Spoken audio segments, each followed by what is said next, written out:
Hey everybody, it is Cinnamon Cooney, your Art Sherpa, and today I'm going to show you how you can paint this painting, my background, this painting of two pugs and a pumpkin in acrylic step by step, fully explained, every technique, every color used, every brush, just everything you need to know if you'd like to paint along at home. You've been wanting how to learn how to paint pugs or pug puppies, or you just thought this was a cute picture and you'd like to know how to paint it. I'm going to show you how you can do that. To help me do that is my husband, John. Hello. He kind of wrangles all this mayhem that is our live art teaching show by making sure the cameras are pointing at the action. I know brush action doesn't seem like that actiony, but it's very actiony. And when you're trying to paint along, it can seem very intense. So he makes sure that the camera is painting. He makes sure that you can see the colors that are on my palette and how I am mixing them together. So that's all the stuff that you need to be able to do. Today, I'm going to be starting with a 9x12 surface. And I have my so I have a set color list for the year, that these are just the colors I'm using in 2021. And I looked at this one and there was so much going on with the pug puppies. I'm like, I'm going to keep all the colors here and I might lose less, but I might use all of them. So I'll have to update that after the live stream so you can see the exact colors. We are going to be doing this in step by step, so you see us taking steps as we go. We do that so that we can timestamp the video so you can find your place again if you stop, because I paint a little fast. It also helps us do these instructional things that we're trying to do this year that are called mini books. It comes out 7 to 14 days after the video, but they're free to download. And we have this theory that we're going to make books with them, but we'll see how that goes. At least you get them free until then. It's a paint theory. Today we're announcing from last week's giveaway. We're announcing Jackie Botala as the winner. She's going to get two pins, the enamel pins. These aren't even for sale yet in a store or anywhere, anything. So, you need to contact us at support@theartsherpa.com within 10 days to get your prize. And we are doing a never giveaway today, but there's some twists on the giveaway today, John. What's the twist? Facebook's going to be able to enter too. So whether you're watching on Facebook or YouTube, you're going to be able to enter. If you're on YouTube and you'd like to enter to win a signed print of whatever the heck I paint today, might be good, might not be good, we're going to find out. But whatever I paint today, we'll make a signed print of that, and you'd like to enter for that after the live is over, not in the comments during the live, after the whole show is over, in the comment section on YouTube, leave me a comment with the hashtag. Does anyone know what my hashtag is? I was like, with it, did I leave that? Let me check my Google Docs. I'm having a whole moment here, John. What moment are you having? I'm having a moment where I don't know what I'm talking about. It happens on occasion, but let's.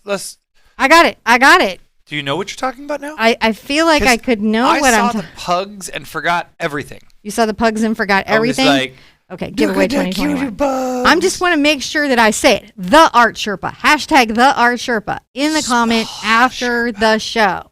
After it's over. If you're on Facebook, you can leave a comment, hashtag the Art Sherpa, during the live show or after. Contest stays open for a week, and I'm going to announce the winner next week, just like I did this week for Jackie. I'm going to announce it next week, so now you know. That's the giveaway. Now you know. Do you feel more informed? Sherpa's so excited. She's standing on her head. I'm standing on my head. I'm sipping my coffee.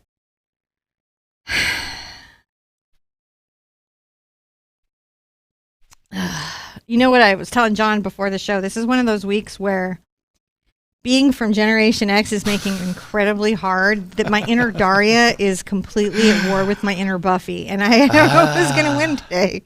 I really don't. Wolverines!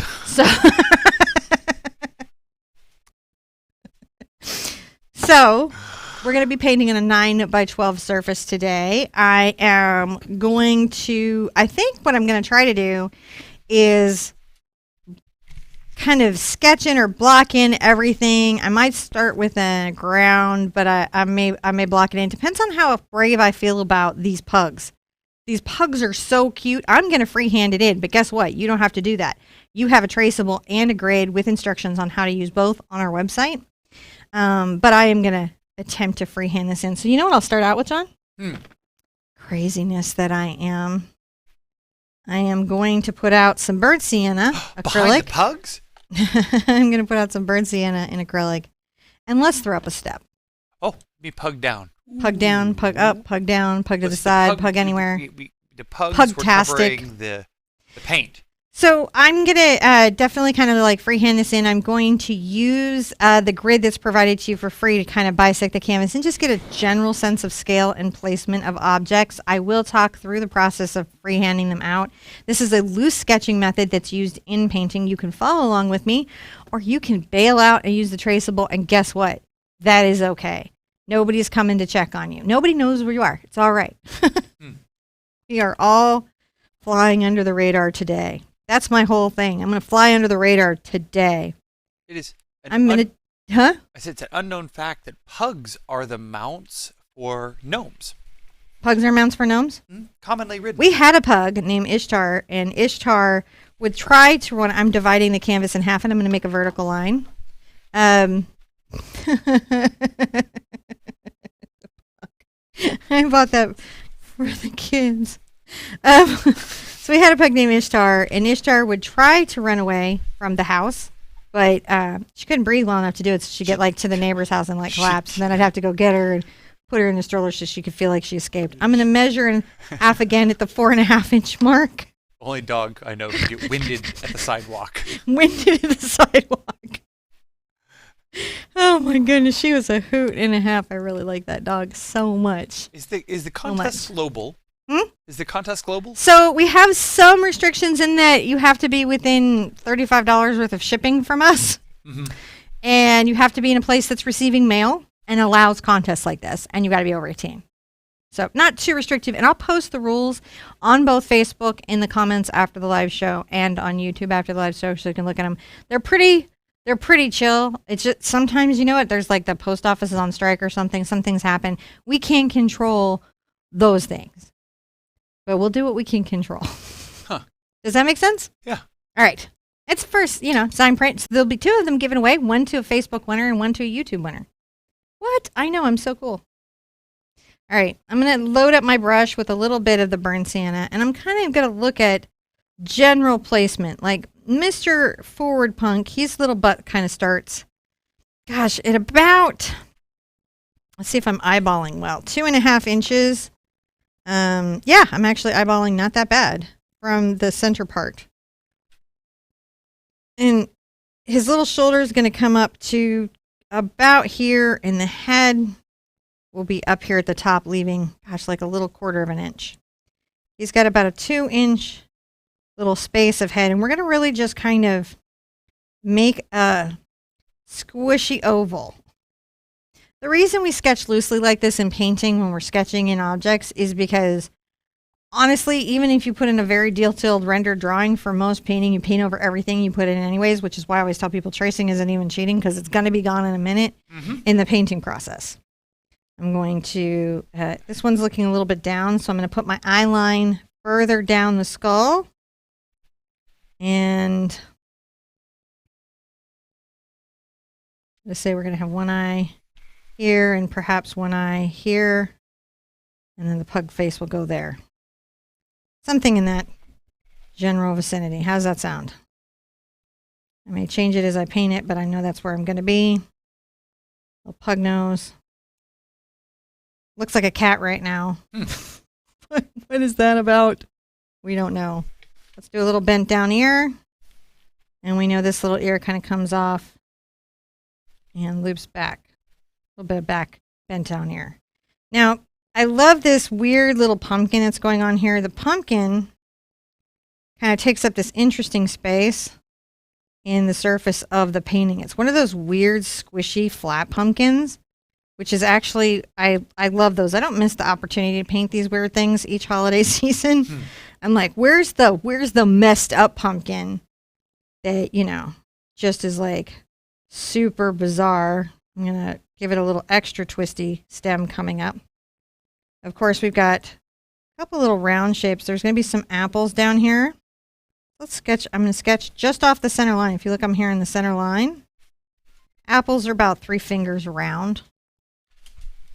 Come over here and sketch another little apple. This one is a bit of a pointer.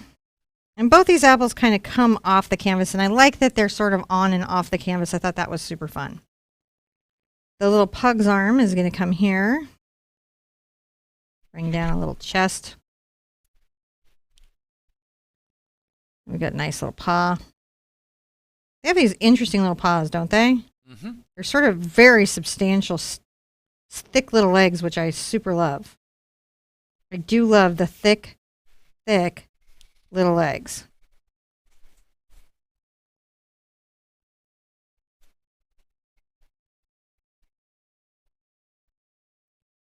And this one has got a little paw that comes in a little sooner. So again, I'm just loose sketching. I'm not trying to render in big details. I love the little back hip here. And his little foot is kind of above the apple. So I'll make a stopping mark here. Because this little hawk is like, I love the shape of that little hawk. When I saw that, I was like, oh, I'm going to enjoy painting that. Why? You might ask. Because I love that particular foreshortening on an animal's leg. It looks really good in painting. It really does. Yeah. So sometimes I will see something and I'll be like, oh, that's going to look real good. So nice little round. So puppies, everything is shorter. Faces are shorter, bodies are shorter, legs are shorter, and everything is rounder and thicker. And if you're trying not to age up your dog, your puppy here, you're going to want to not lose that. You got to keep the nose and the ears, all those Everything's got to stay pretty, there's that second foot that kind of comes off there. And we'll get into the tail later. I'm just saying, hey, there's a tail here. Because I don't want to put all kinds of details where I have a dog that I'm putting right in front of it. That's why I'm doing the sketch today. And also just so I kind of get a sense of where I'm going. Now today, the head's going to kind of come here. I want, how much to the side do I want? Not, actually, let's really kind of bring him over. Half an inch perhaps from the side. And the head kind of almost comes to the tail and scale. And we'll bring the little head around. The eyes are going to come across here. Right? And then the nose, we're going to kind of run the nose down that center. And almost a little bit under the line. We're going to have eyes, and this is where we're going to have our little nose. Again, these are loose sketches. We just kind of have to know where stuff is. So when we go slap and paint down on the canvas, it kind of goes in the direction that we need it to go. And I love this little bit of chesty chest. This is chesty chest.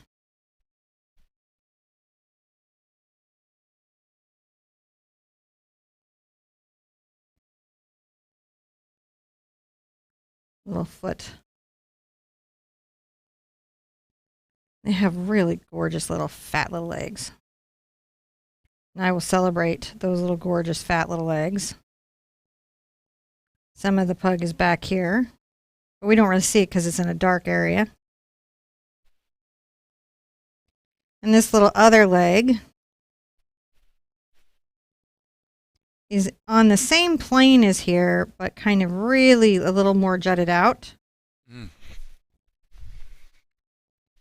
know, there might be a little bit of a foot that we see in the background, but we would barely see those. They're action pugs. They're action pugs. Isn't it action pug? I mean, as much as a pug is an action. Well, I mean, you're a flurry of action and then a resting. They're a flurry of action and then a resting and then a head turning and head turning and head turning and head turning and head turning.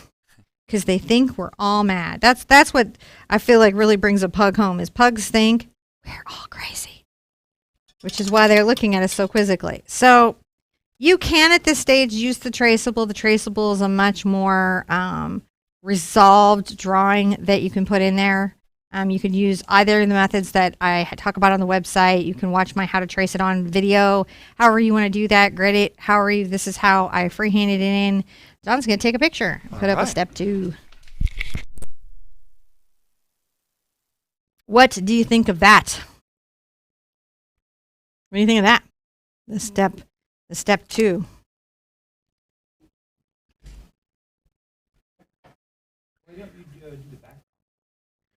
Oh, Julie Brewer asked from Facebook, why didn't I do the background first? Because I really wanted you to see the sketch, and also I didn't want to put a lot of the pugs are super light, and I wanted to work from more of a light starting point with them, or a different value that I'm going to put on most of the background, which is going to be pretty intense. And so I thought that I'm going to do kind of like a purple and cad red sort of background here, and that would be too much for the pugs.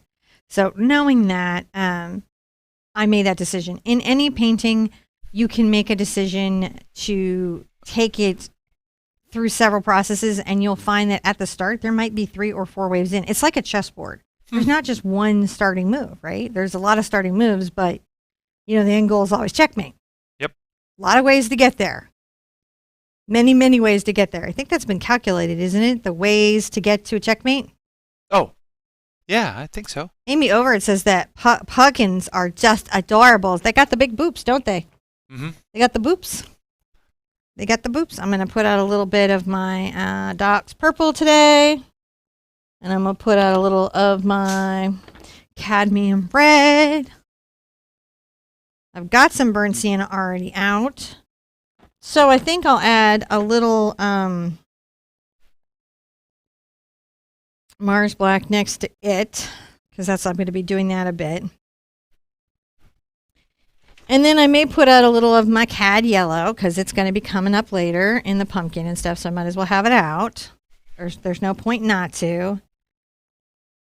And I'll also put out, actually that's good, and then I'll get through this layer of colors and then get into the next. So right now on the palette I have Mars Black, Burnt Sienna, Doc's Purple, Cad Red, and Cad Yellow. And I'm going to paint in the background with dark values, right? I'm just trying to decide which brush I want to use, because I don't want to be painting it forever. So I'm going to get just a big half-inch, no, it's not half-inch. This is a 3/4 inch, almost an inch angle brush. And I'm going to mix the Doc's Purple and the Cad Red together until I get a very deep color. See how deep that is? Mm-hmm. It's not really purple, but it's not really Cad Red. It's actually fantastic for fall.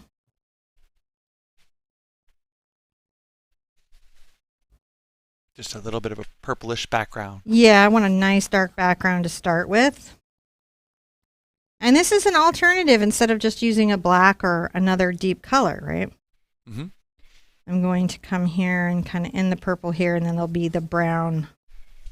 Much of this background won't be focal. It won't be in focus. Thank you to all the star senders. Oh, thank you. Now, a gentle reminder, thank you so much for the stars. Thank you so much for the super chat. We really appreciate it. You don't have to send stars or do super chat to get questions answered, but it really does help us keep the studio running. All donations go right into the studio. The disco ball looks amazing, guys. Mm-hmm. Thank you for the disco ball. We just have to get a brighter pointer on it, because the one we had wasn't. So we wanted to put it at a distance that was a little safer for light disorders. And so we put it across the room, but then the laser pointer wasn't bright enough in the full light of the studio for the dots to show. So it was not a so much a whole laser interesting. pointer, it's a spotlight. Huh? It's a spotlight. It does. It needs one. Yeah. So I'm just coming here, and this is just layer 1. It doesn't have to be neat. It doesn't have to be tidy. Ready, layer 1. Ready, layer 1. We're not concerned. It's okay. We're not worried. It's just fine. I can paint my background a little bit into my pug if I want to. I don't have to be concerned for that. We have many layers of paint to go. I'll go ahead. I don't even rinse my brush out. I'm so not worried about it. And I'm going to come here and mix a little of my black and brown. And I'm going to paint the wood area that's around these little pugs.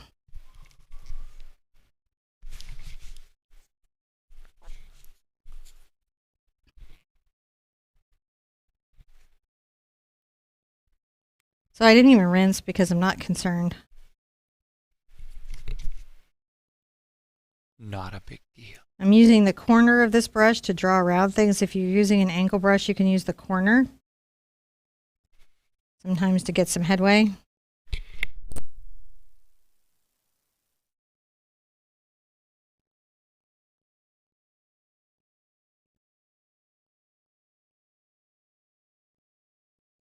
Can even kind of half mix like between here so that there's sort of an ombre blend where it's, oh, I don't need any there. That was his belly. Not a concern. All right, so we've got a little general area. I'm gonna rinse out pretty thoroughly. And I can at this stage also take a little of my cad red and cad yellow and some of my burnt sienna and paint this pumpkin its first little color. Loosely. There'll be defined painting later. We're just getting some thoughts on our canvas. That hue over there, right? Some of those thoughts. That hue over there. Yeah.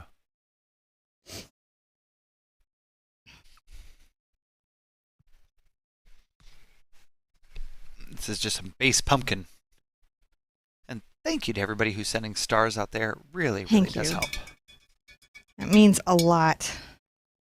Okay, let's call this a step, and then we'll come back and block in the pugs and things a little bit as well. All right. Blocking in. I'm going to put out for the next part. This is, I knew I was going to hold. So if you don't have the Naples yellow that I have, the other color I would have used before we defaulted into the Naples yellow this year is our secondary yellow would have been yellow ochre. So you could probably get away with doing some similar things as to what I'm about to do with a little yellow ochre and white. So don't feel like you have to have this Naples yellow. If you'd like to know more about the color, there's a whole blog about it. It seems complicated at first, but actually it's not that complicated of a color. It just seems like a crazy color because paint companies are, well, they're mad and they name things crazy things. And they haven't all agreed on what anything should be named. So we suffer. It's really the end truth of that for sure.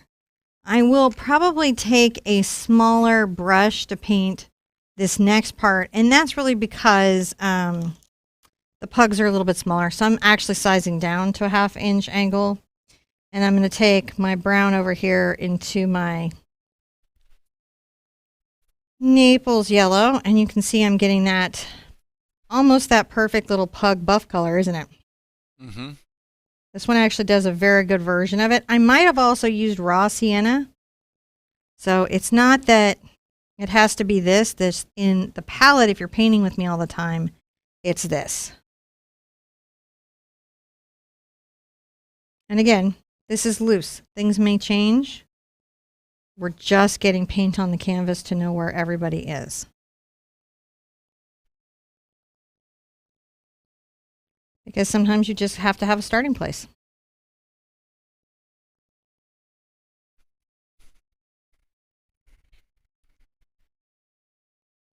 Doesn't mean that we won't move a paw or change anything. Mm-hmm. Make it bigger, make it smaller. We might.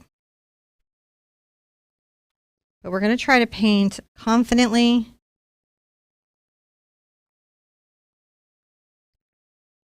And with a little pizzazz. I'm going to go ahead with this little buff color even over their little black face because I'm going to come back later. And you can see I can see my lines underneath it.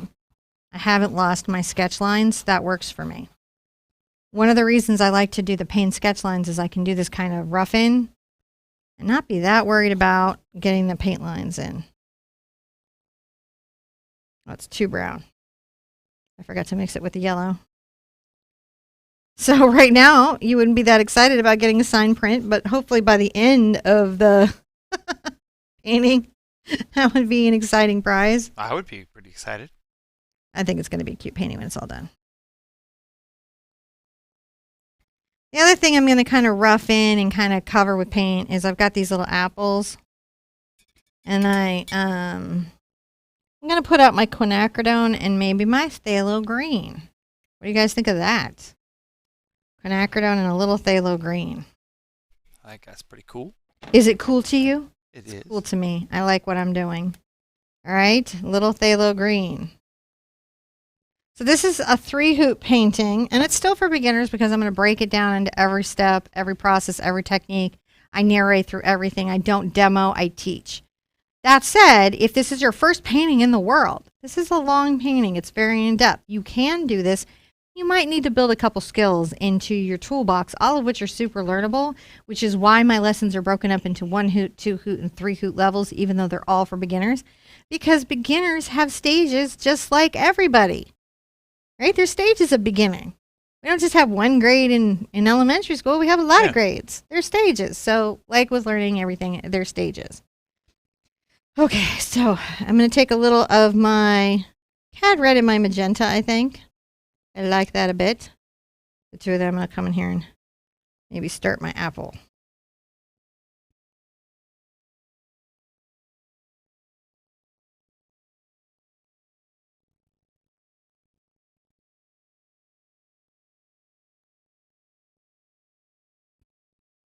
And even though this one is sort of like half green and half yellow, I'm definitely going to kind of put this in here, and I can wipe off and get maybe a little more of my yellow over here.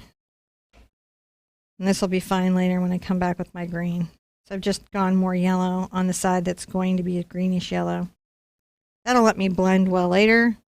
I'm not even going to worry about rinsing. I'm just going to come over the green. Let's get some brown into the green.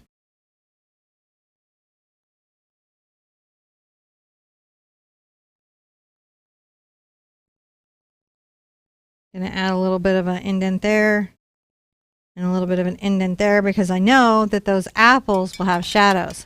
I really have at this point created zones in my surface. I'm no longer dealing with a white painting. I could have done this all one color and then painted up layers, but this is another way of doing that. And if you have a really distinctly light object that's the focus of your painting, and you're really going to be depending on contrast to create that focal draw, it can be nice sometimes to break up those zones into different colors. It's a choice.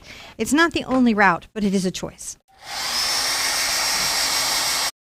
So while she's doing that, just don't forget to check in those links in the description down below to find reference information, links to our website, and information on like the calendar is out there, our events are out there. We have a little store where you can find interesting stuff that we sell. It's always good to go shopping out there because it helps support the studio.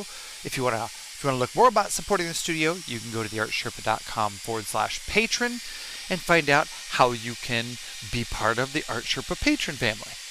So, there you go. All the right. infos.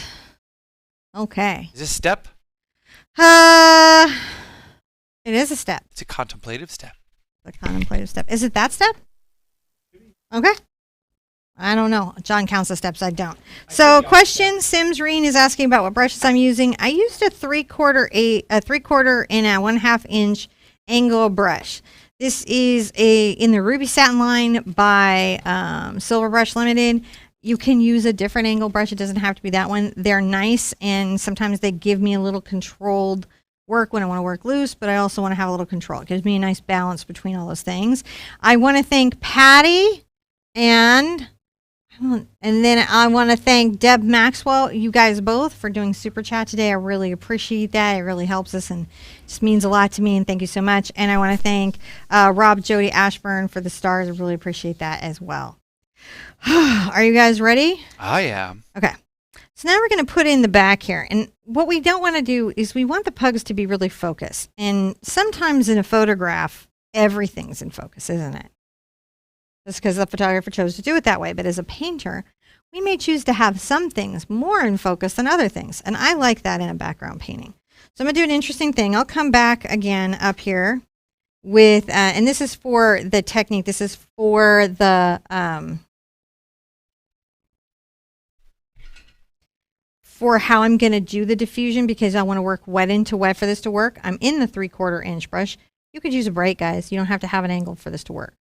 The technique is not brush dependent. I'm going to give a second coat, and this is just, again, so that I can work wet into wet. I'll definitely go up snug to my pugs so that when I paint them, I've got a little room in the background. I'm not having to fill in background later. This will stay wet for a minute. Acrylic has drying times. It dries relatively fast. That's one of the difference between acrylic and oils. And so sometimes people think acrylics don't give you soft diffuse techniques.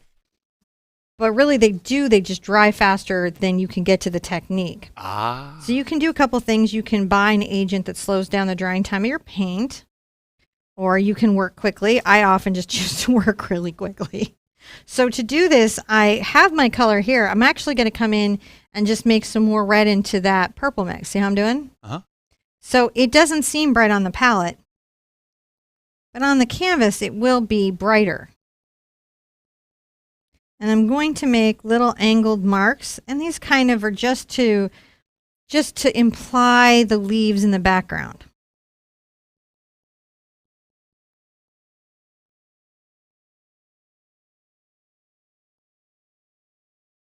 I can have them be more red sometimes. Ooh, that's a good question. Mm. If you become a patron, do you get access to all the past patron stuff? Yes, and there's a bunch now. There's a bunch now of past patron paintings, and you have access to them. And by the way, if you're a patron and you're in the middle of a multi-step painting and you have to cancel the patronage because, you know, COVID happened and all of our lives changed, you just email us and we'll make sure you have access to the rest of that lesson. Mm-hmm. You might not have access to the whole patron catalog, but we can definitely get you access to the rest of that lesson. So we will never leave you hanging, because sometimes it can take me a while to finish a big project. We'll never leave you hanging in the middle of a project. We understand that sometimes you can support and sometimes you can't. So just know that you never have, just whatever you need as a patron, you write us and we'll help you out. We get it. Yeah. We get it. It's a courtesy service you guys are doing for us, and so we completely get it. We're just right now just very loose into that layer, isn't it? Mm-hmm. And it's definitely breaking up the background's uniformity, but it hasn't gotten super bright yet. I can come into here. Now, because I have a little purple into this mix, it won't give me a bright, bright orange, right? Which is really perfect for what I'm doing here. Look at that. Doesn't that just pop? Because we just want a smidge of what's going on in the background.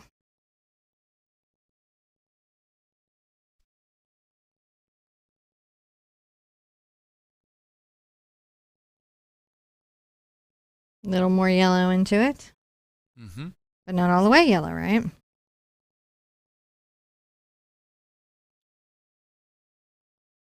Little peaks there.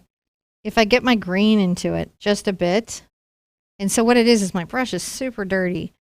Because all those colors are in it, the green will be muted. It'll be a green gold instead of like a bright Kelly green, which will put it in this background perfectly. Pops of color. This is why painting sometimes can be much more interesting to us. Not always. I think photographers or artists don't let me step in it. I don't want to step in it today. I've had such a week. I don't want to step in it today. Do you have a suggestion for priming a wood or prepping a wood surface? Yes. So what you have to do, you can paint on MDF board for sure, and you can cut them up and size them. You're going to want to seal the board because sometimes they put chemicals in those particle boards and stuff. Mm. You want to use an isolation coat. You can check this on the Golden website, but I believe what is suggested is GAC 100, GAC 100 to create an isolation coat. That prevents whatever's in the canvas from just doing something crazy you're painting later. So you put that isolation coat on there and then hit it with 2 or 3 coats of gesso. Boom, it's just like a canvas. It's ready to go. It's a very cheap option. Ah. Very cheap option to what you're going to want to do.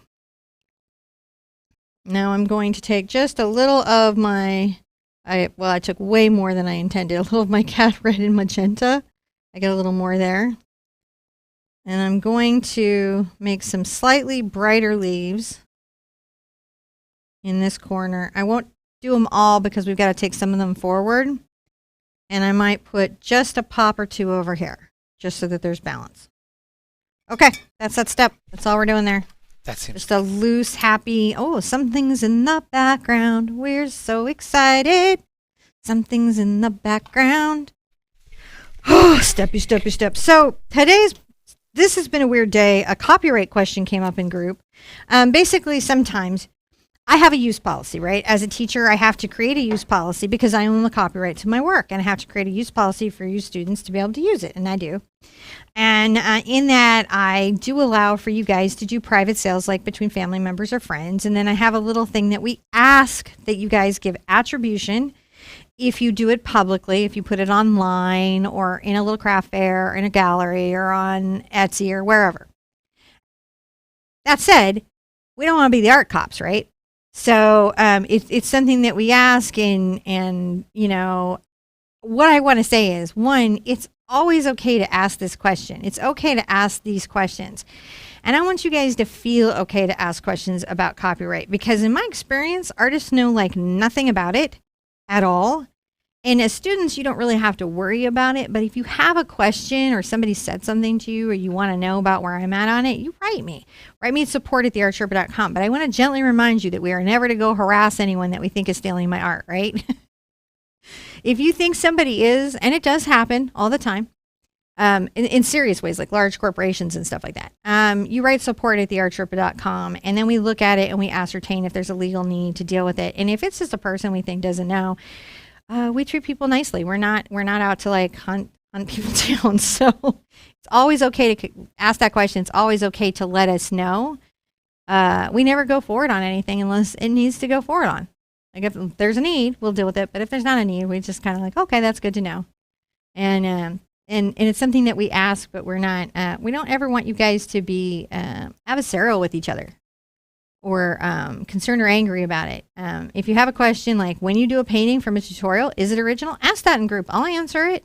Happy to answer it. Just remember to be nice to each other, guys, because the chances that any of you know anything about U.S. copyright law are almost nil, unless you're already an attorney or you're a professional artist and I have to know about it. I'm online, right? I have to know about it. I'm online. I've worked professionally my whole life. I have to know about it. A hobbyist does not have to know about it, not at all. And it gets weird and funny. I use the Van Gogh mermaid story to explain it to most people. Where like this, so you can't copyright a style and you can't copyright a topic, right? So you can't copyright Van Gogh's brushstroke. He's in the public domain anyways. That comes in later because he's dead long time, so his stuff's all in the public domain, right? But say he was alive. Let's pretend he was alive right now. So you can't copyright the style and you can't copyright the topic of a Little Mermaid. But Van Gogh's Starry Night with Ariel and the Mermaid, both Disney and Van Gogh could have a thing, right? But since Van Gogh is in the public domain and the Little Mermaid, the story is in the public domain, if you just painted a scene in a Van Gogh brushstroke with a mermaid, neither Disney nor Van Gogh, were he alive or not, could say anything. It's super simple. But it isn't, is it? Sounds crazy, right? So it's okay to ask questions, and that's why. Is those things. The Eiffel Tower is a public work. You should be able to photograph it whenever you want. But guess what? At night you can't because there's artwork on it, and that's under copyright.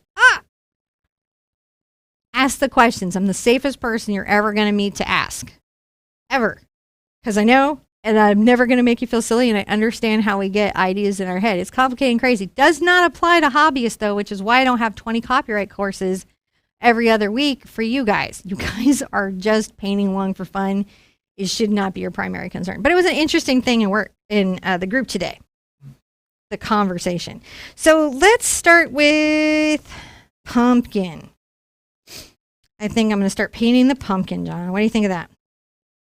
I think that's pretty cool. Is that okay? Yeah. You think it's all right to paint the pumpkin? I think it'd be a great idea. It'd be a great idea to paint the pumpkin. You're for it? Paint that pumpkin. I'm trying to decide how I want to paint the pumpkin today. Plumply. Kim Zook's like, you got that right. And remember, if you ever have a worry question, you can ask us. Nothing will come of it. So you don't have to worry about emailing and asking us a question, ever. It's always fine. I'm going to use my cat's tongue. This is an Art Sherpa red handle cat's tongue. They're still available at Michael's. I think they still have them at the Brush Guys and at some art stores and everything online.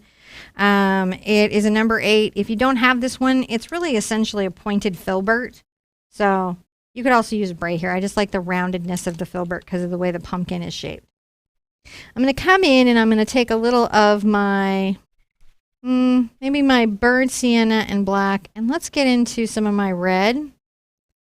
Right? Makes kind of an interesting brown here, almost back to the brown that we have, but it's just a little more red. And I'm going to think a bit about the division of my pumpkin, right? The way these lines kind of find their way around the world. This one kind of comes out a little bit more past that stem. So John used to work in the video game industry, and they had even more complicated copyright laws to deal with. So many. So many. So many. And I started out in advertising and Licensing, yeah. and licensing, so I had to learn early because you can't just use somebody's stamp and then put it in painting and then license it to anybody else because the stamp has an angel policy. So I started learning about this complicated stuff way early days. Yeah. Way early days. But it really only applies to people that are working kind of in an industry that needs to know those things. So I do have a whole video series on it and a lot of information. And if ever you need help with copyright or information or a DMCA takedown, I had the DMC takedown form for every platform. It's true. So even if you can't afford an attorney, but you can prove that you published the work first and you own the copyright, I can help you get it back from whoever thefted it. Weird thing that I can do. Yeah. Sometimes I will reach out to artists if they're like, having trouble with one of the companies that puts up all those fake products for sale online. I'm just adding this color here, which was a little black, a little of the burnt sienna, a lot of that cat red over to the yellow. And I'm just starting my pumpkin with this sort of muted. It's almost like, it in itself is almost like a yellow ochre, but we're just kind of starting to directionally brush it. Think about how it is.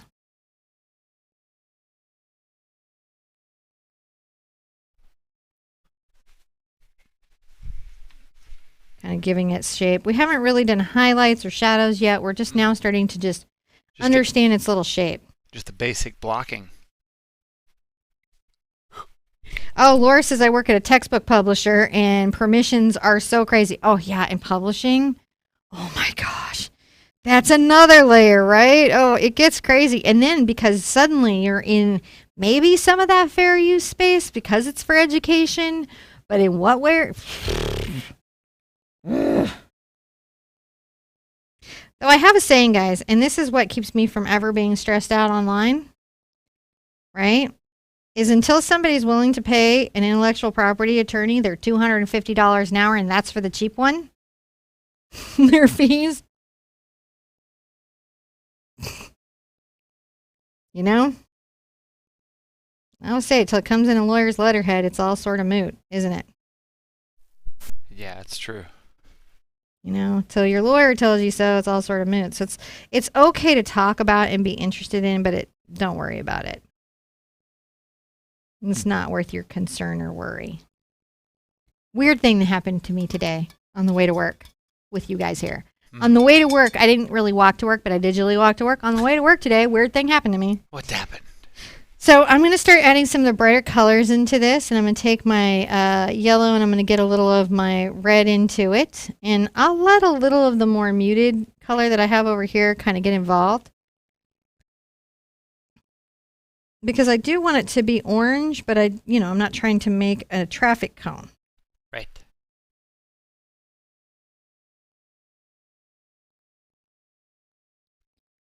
Sometimes it'll be a little more in the reds, like right here. And when I want it to be a deeper, darker orange, what do? I just add a little more red to it. When I want it to be a brighter orange, I add a little more yellow. Potentially even white, but for sure yellow.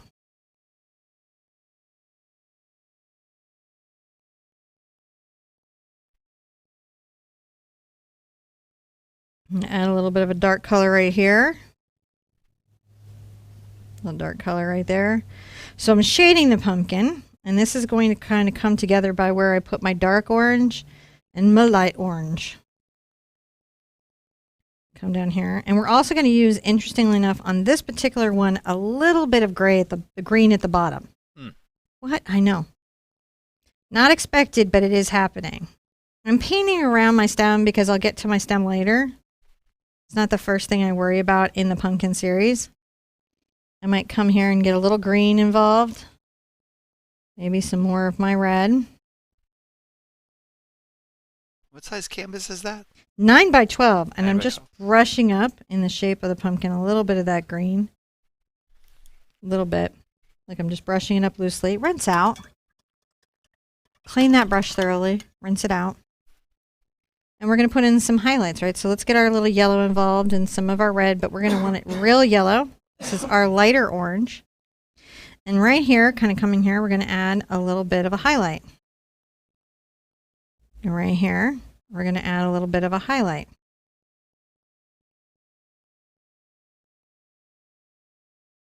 A little bit of a highlight right there. A little bit of one right there. One right there. So what this is this is where the light hits the pumpkin more.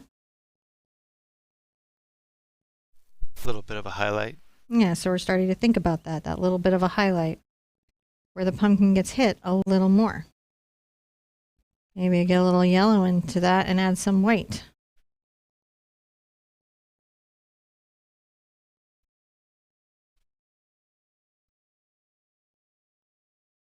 Okay. For me to keep working this pumpkin, I'm going to need to dry it because I need to be able to build up layers. Do we want to call this a step and come back and finish out the layers? That's totally up to you. I think we should do that. I'm going to change up my water. And if I could get a warmed up cup, my coffee warmed, that would be amazing. I'm sure we'll do all that. I'll check questions. Let's call it a step. And I'll take some questions. Overwhelmed in the process. Dry it first. I'll dry it. Okay. I'll dry. And while she's drying that, don't forget to put your questions in all caps, and our moderators will help capture that and get that over to Cinnamon. I'll ask her to fill you guys in on the contest here while we're taking our little next step break. It shouldn't take too long. We're just going to real quick take a picture, and then we'll be right back into it. But don't forget to thoroughly dry between the layers. That way you don't muddy the highlight bright colors by picking up the colors below or having some. Okay, so Carol Moore, thank you so much for the super chat on YouTube. I really appreciate it. Tammy Picka says, no one should be selling an image of yours on t-shirts, right? Only me. I sell images of mine on t-shirts, but you're right. No one should, and if you've ever been to Amazon, you'll sometimes see my stuff on products. It's really tough to do DMCA takedowns with Amazon. They have not made it easy for artists to protect themselves. But again, if you think you see that, because we do ask for no mechanical prints or reproductions. However, guys, if you write us and say, I'm going to a family reunion, I did your painting, I want to put it on some shirts for me and my family, we're going to say yes. We're going to say yes. Our policies oftentimes are not to protect us from the people who watch our show, but from weird overseas businesses that do on-demand publishing and printing, you know? So that's a lot of times why we have those, and also just to, you know, make sure that we have little ground rules, but never for you guys, really. So if you're doing Christmas cards or, you know, family reunions, or you're on a fun run or donating charity, write us. We're going to be fine. And you can always write us. And if you want a license to do something like that, we have those. I'm working on a 9x12 canvas because Crystal Blake asked that from YouTube. Can this be painted with watercolors? Asked Sims Green. Yeah, it can be done in watercolors. I might be inclined to do it in line and wash, but you could do it in watercolors for sure. And Crystal Blake's like, what contest? Well, if you'd like, at this stage, maybe you don't want to print, but when I finish this, if you would like to be entered to win a signed print of this painting from me, on YouTube, if you're on YouTube, you would leave a comment with the hashtag the Art Sherpa at the end of the show after the live is over, because that's where the random comment picker works. I'm going to pick another winner from Facebook. So if you're on Facebook, you can leave a comment with the Art Sherpa, I believe, at any point during the show, because it just takes it from the post. So it works a little better there. And you've just got to be within a $35 shipping range from us, and be in a place that receives mail and allows giveaways. You don't have to buy anything or purchase anything. The comments just to be able to pick a random entry. So it's just sort of fun if you would like to. We thought maybe some people really like the idea of our prints, and so we thought maybe people would like to win some prints from the shows we're all doing. That'd be fun. Because what John needs is extra work in his life. He really needs that. And I like to make sure he has it. I want him to have full days. So I'm going to keep going here. I'm going to take a little of my red over to my yellow on the cleaner side of the palette, so away from where I've had that kind of brown mixture. And you can see I'm going to get into a brighter orange. And so in this, we're lightening up. If you guys are having trouble getting to your lighter colors, you really want to think about if your water is dirty or if your paint is not very saturated. Right? If your paint is very thin and unsaturated because it's like a student paint, you may have trouble, some minor trouble, getting to some of the colors that we're doing. And that's okay. I'm just adding this bright orange around.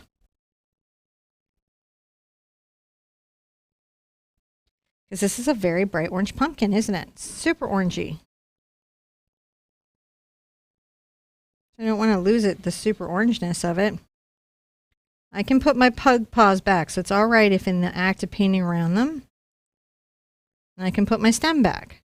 So if I paint over my stem, that's okay. I'm not worried about that.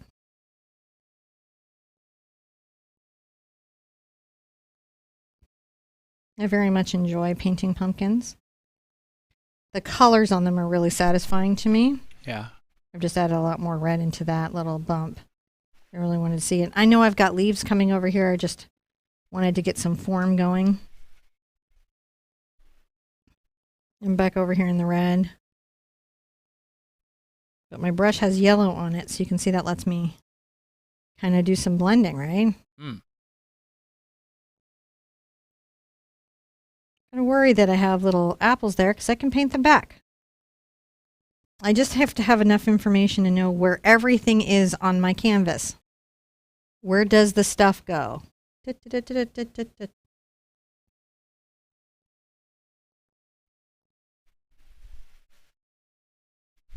Keeping the highlights in these spaces and the shadows. Well, not really shadows, but they're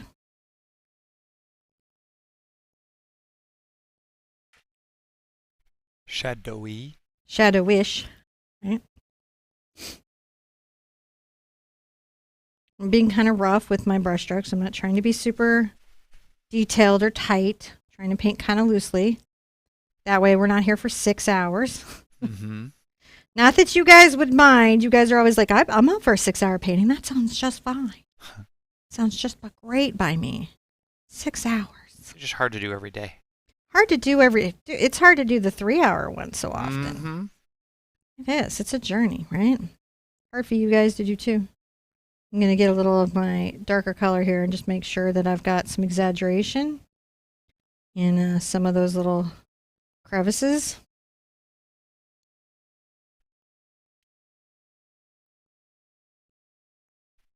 Always fun to exaggerate things, find their way through. And get into a purple here.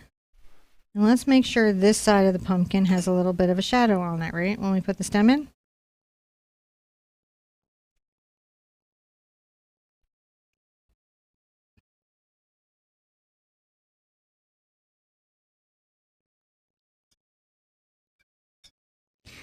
I'm very happy with most of it except down in this area. So I'm going to work down there some more. I feel like it looks a little more streaky than I would like. Yeah. Just a little extra streak. Yeah, like it. So I just come in and kind of mute some of that green back with a little bit of orange. Now we do.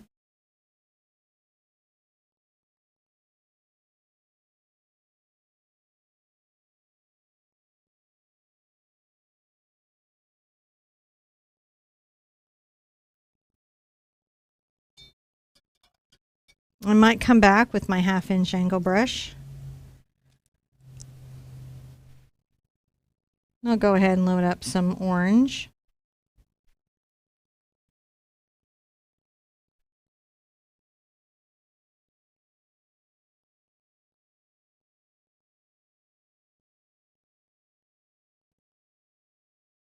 And I'm coming across very loose brush strokes, just making sure that I've got a little bit of drama.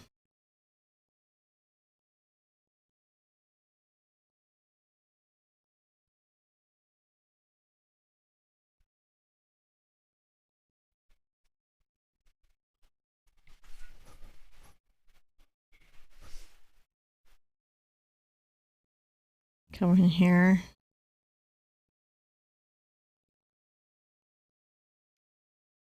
A little more red.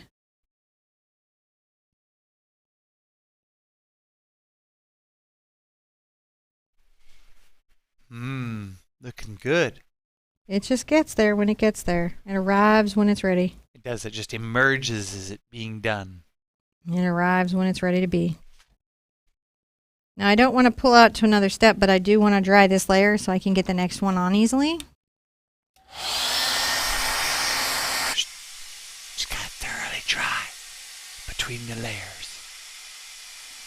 That way you don't pick up the layers with the paint. Acrylic's all about those layer magic, so it's pretty good. Sometimes you need to have a little bit of a dry layer to keep building. I'm going to come back here to the bottom with this kind of darker color. It's the bottom of my pumpkins with that darker color. And then definitely I would want a shadow around these apples, wouldn't I? They would leave a little shadow, as apples do. We'll work that down at the bottom. A little of my yellow and make some bright orange.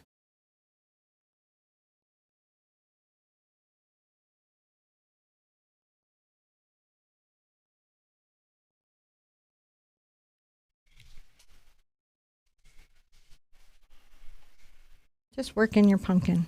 Find your space. You got it. You're a clever person. You've got this.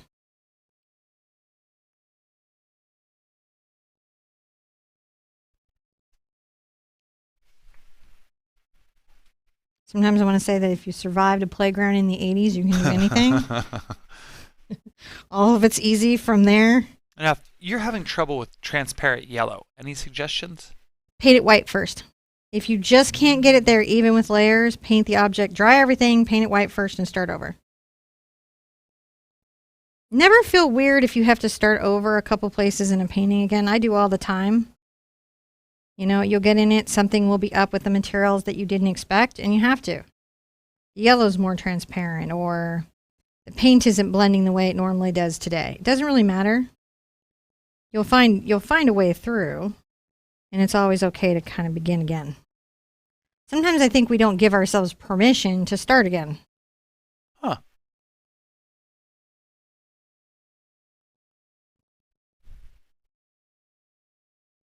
We should have permission to start again.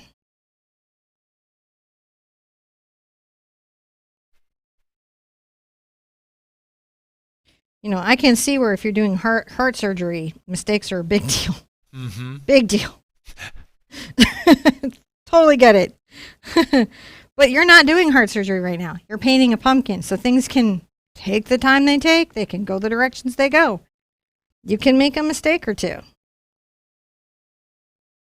All you're going to do is learn from it and get better at your painting in general. Yep. So there's no reason to be anxious about it. Oh, I like that pumpkin now. Yeah, it's a strong pumpkin. It's getting there. There's like one little spot on the pumpkin where I'm not feeling it yet, but I'm getting there and I'm starting to like it, and you're it, buddy, right there. I see you.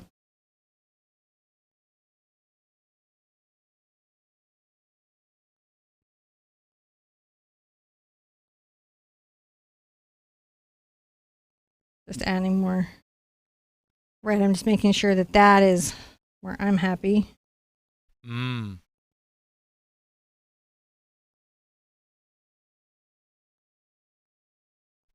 Yeah, now I'm happy. Takes a minute to find it. Might take you a second. I'm going to take a little of my white, mix it into this mix, and kind of get a little reflection color.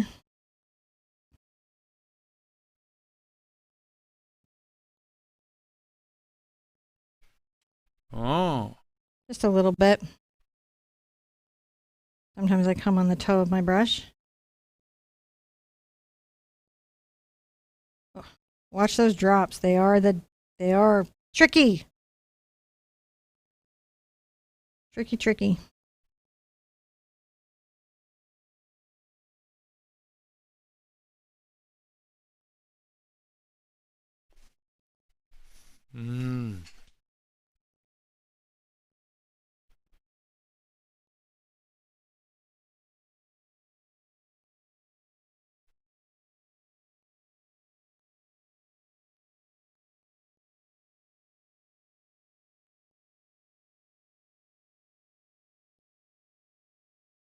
Creating a little bit of loose little dry brushing, kind of see how I bring the brush across. Yeah. I'm just rough with it. I'm not trying to get in there perfectly, right? Mm-hmm. Kind of make a gentle one here, kind of wet into wet. See that? A little softer than the ones around it. A little less focused.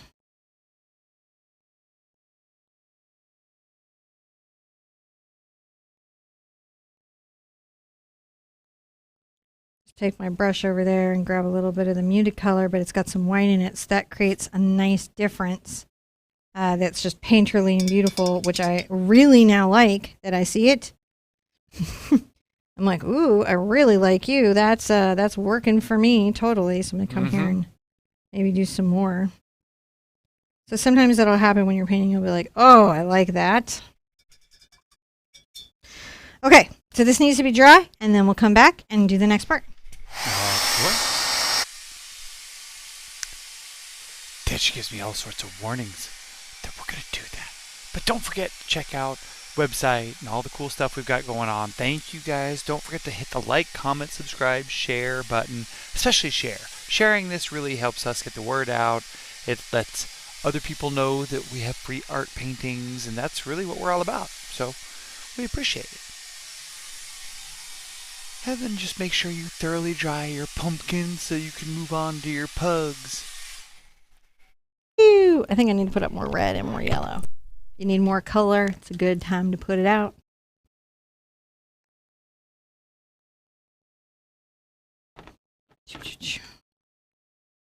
All right.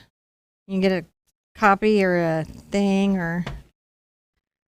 I don't know why I went to hold your hand. I'm like... Hold my hand. Hold my hand. Thank you so much, Ashley. I appreciate that over on YouTube. I really appreciate the support. That it does help us. It helps us a great deal. Great deal. So again, if the moderators can put up the winner from last week's giveaway that won the 2 pins in chat, so we give that person a couple times to see it. I am gonna pin that winner in the comments, in the community tab and over on Facebook. So there'll be some places to find it. If ever you're like, what if I win? How will I know? Just look all the places on the dam announcing it and you will know. Because I do not try to be secretive about when my videos are live or when anything is happening. I got a question, and this is one that is pretty common.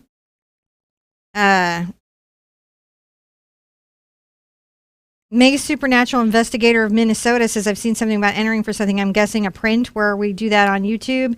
In the comment after the show, just leave a comment. Okay, so on YouTube, in the comment after the show, in the comment section, hashtag the Art Sherpa, and on Facebook. And can I say, Mega Supernatural Investigator of Minnesota? I love your online name. And I hope it's true that that's what you are. Okay. Andy Jones wants to know, what does Sherpa mean? Well, Sherpa means a lot of things. It can, if you're at the GI convention, was it G21? It can mean somebody that carries your stuff. It can mean a guide. If you live in Nepal, it can literally be your last name in a region where you live. Where I personally kind of referenced that was that I feel like art is a mountain, and I am a guide that guides you up the mountain. Yep, I think that one step at a time. This is really a different thing for everyone, because I have a friend of mine named Pemba Chowang Sherpa, and he's a actual Sherpa, and Sherpa by family name. He comes from Nepal. His family lives on the Mount Everest as Sherpa people. I do stuff with him, and so when I asked him, he said that it's a complicated family name that has lots of meanings. It's very old, but thought it was pretty neat that we used it in the terms of Sherpa. So I think this is an evolving conversation you have to keep open with people who have that cultural heritage. So, and that's what we do. Talk to each other. Yeah. Really what it is. Be present, listen, talk to each other. Rhonda McGee says, Cinnamon, can you help us by doing a castle? I want to do one for my granddaughter, please. Yes, tomorrow on the Watercolor channel, we're doing a castle. And I've done other castles, and maybe the mods can drop some of the links to the many, many castles that I painted. I painted a bunch of castles. Do you know what color? How do you know what colors to use for underpainting objects? Mary Gustafson asked that, and it's a very complicated question that sometimes feels like it has easy answers, but generally it's about color theory and whether you're muting, whether you want to do pop a color, if you're trying to do harmonies or build values, and those are many decisions that we make. I could make a whole video series on how to pick underpainting colors. Cheryl Harden, when I print out some of my printables, they're cut off in some areas. Any suggestions? Google your printer and your printer settings and how you control the printout, because it's somewhere in that poster setting, I believe, John can correct me if I'm wrong, where that's happening to you, the scale and poster setting. And that's how I adjust mine when John's not home. Yes. Gina on Facebook says, you talk about blending colors. What is a blending brush? Is a specific type of brush? Yes, just bought a new one too. Huh. This is a Princeton Select Round Blender. And then I also very much like mops. This is a silver brush, ultimate varnish brush, but I actually just use it as a mop. So yes, those are actual brushes. And Sue Cole says, do you ever get done and say, I don't like it? All the time, Sue. All the time. All the time. All right. Now, let's see. In here, we need to add some layers. I will try to get to everybody's questions today if I can. If I don't, the moderators will try to get to your questions.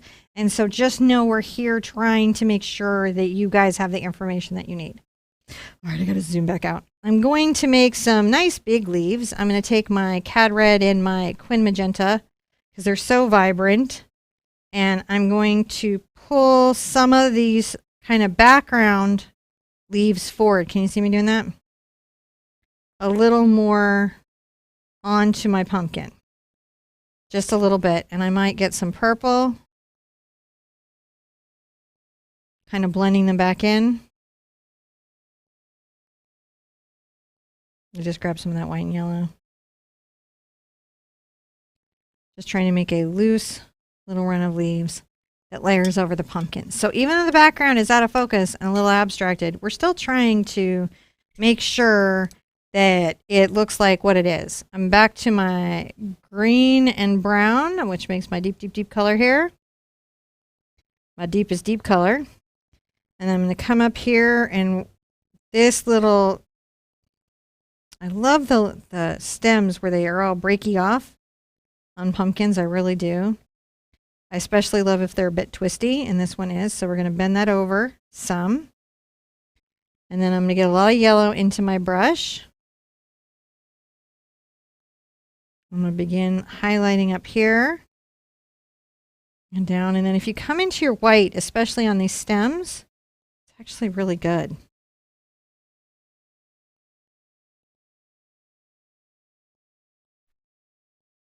Let that dry for a minute. And while that's drying, I can come and get a little bit into my apples again. You remember those apples? Mm-hmm. So we've got these apples.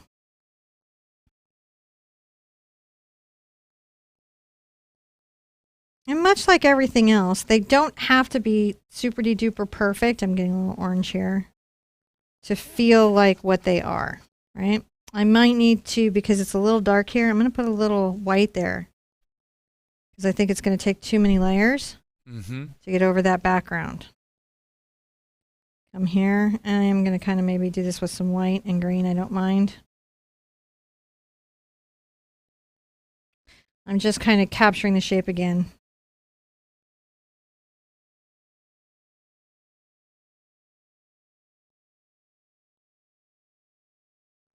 So we have that sort of shape.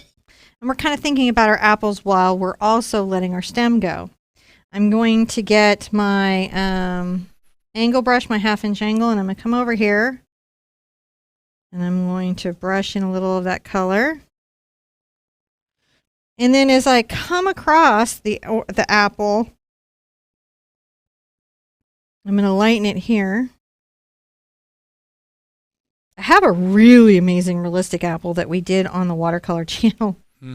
It's so realistic, people think that the thumbnail is the photograph, the reference photograph, which is really funny. And they're like, yo, what does the painting look like? I'm like what you, there, that. It's exactly what it looks like.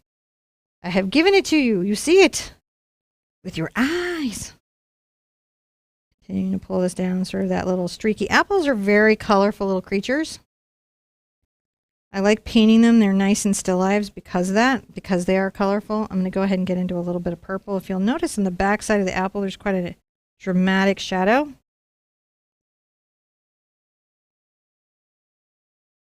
This shadow will pull out a bit more from this background once we do the wood. It's not particularly noticeable at this stage, Right. but a lot of that is that we just haven't done the wood yet. Adding a little of that and some white into that grip because it's such an interesting color. Right there. Isn't that great? What? Yeah. I love that. And come here.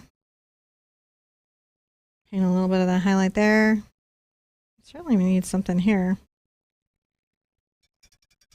I can have a little thought for a second. It's having its moment. Everybody deserves a moment. I'm going to actually get a little of my Naples yellow into this because it's a green yellow. We forget that about the Naples yellow is it's a cool yellow. So when we're trying to get that kind of cool yellow on something, that's why I like to have two of everything. Come over here into my red.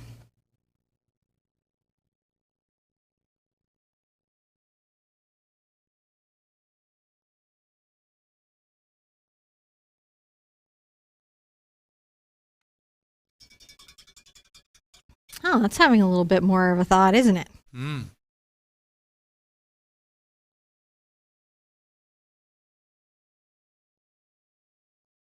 Darks in the center of the apple for sure.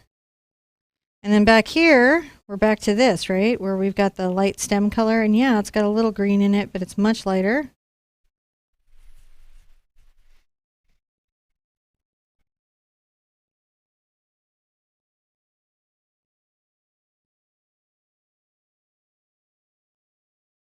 Let's get a little yellow into that mix.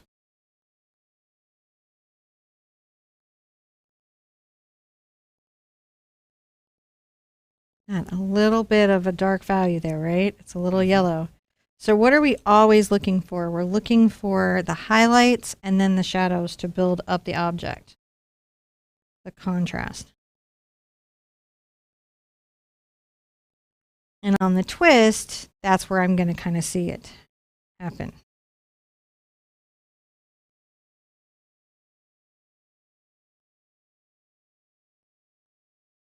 And a little bit of a dark green there because that's part of that, right? Yeah. And a little bit of that twist back. I'm liking it so far. I think I've got to get one more little hit there and then I'll be happy with that. Mm. All right, so I'm going to take a little of this red and a little of my quinacridone magenta again.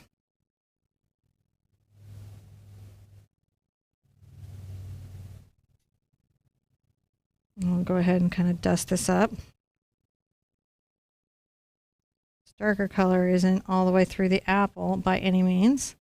If I get my Diox over here, I can get into a nice shadow color again.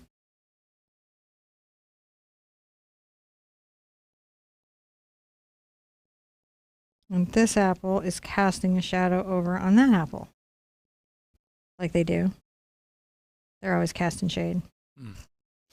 Shady as bunch. They're shady apples, right? This apple's so shady.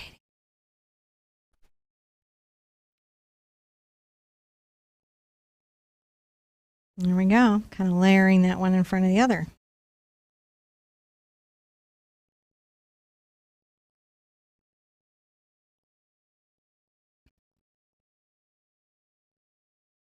Gonna get a little more orange in that. Mm-hmm. I brush down some orange.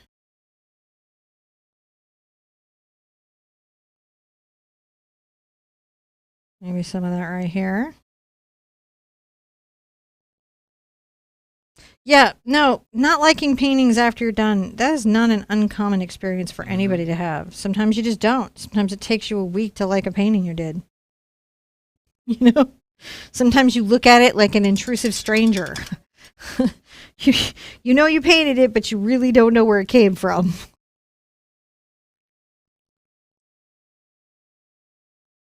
You disbelieve your own memory there, right? Mm-hmm. I'm just adding a little bit of that orange right there. Now I'm going to get a little of my yellow, and I'll let it work into this sort of green gold here. Mm-hmm. And I want white into this.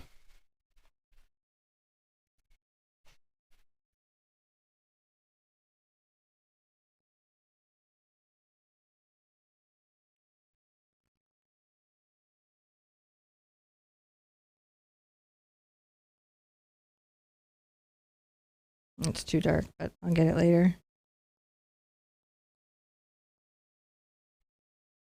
It's just too dark.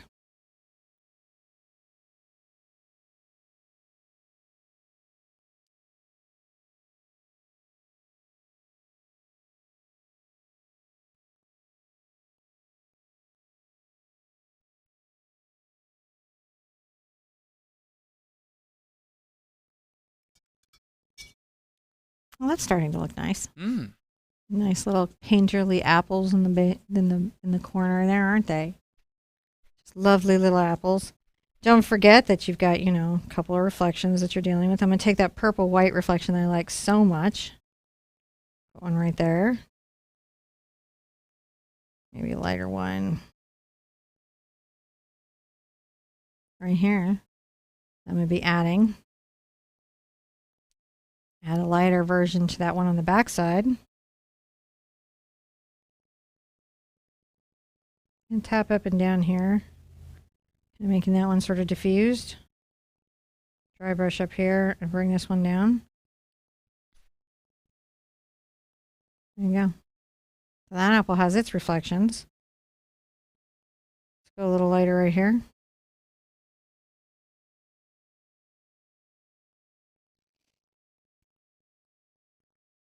Little reflection on the back side of that.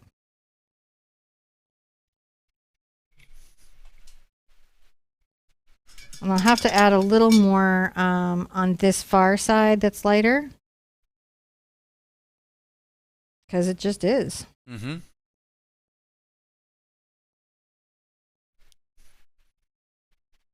I really love the kind of painterly nature of what you've done here. Like, it's really, really cool. I enjoy it. I'm grabbing a little red and come to find maybe some of these little leaves. So I get a little white into that work and kind of seek at this pink up here. So is there any trick to help get these very distinct highlighted layers like this? To what I'm doing here? Yeah. You need to make sure that the layer underneath is dry enough to take the new layer. Mm-hmm. It doesn't have to be completely dry, just dry enough. And you want to apply it in a pressure that's light. And I will often angle my brush to the canvas a little bit parallel to it. So those are the tricks that I often use. That seems good.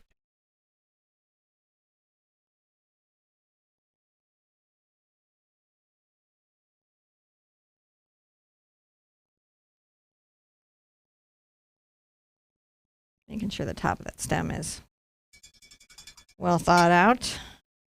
We've got a lot of wood down here, wood around, wood around, wood around. So we've got to do that, and that will help. And then we'll put some shadows and things to help these objects be a little more different of each other. And sometimes in this stage, I'll use glazing or different things where I've put in values I really like, but maybe I'm going to glaze a little bit to help improve the shadows. So let's call this a step.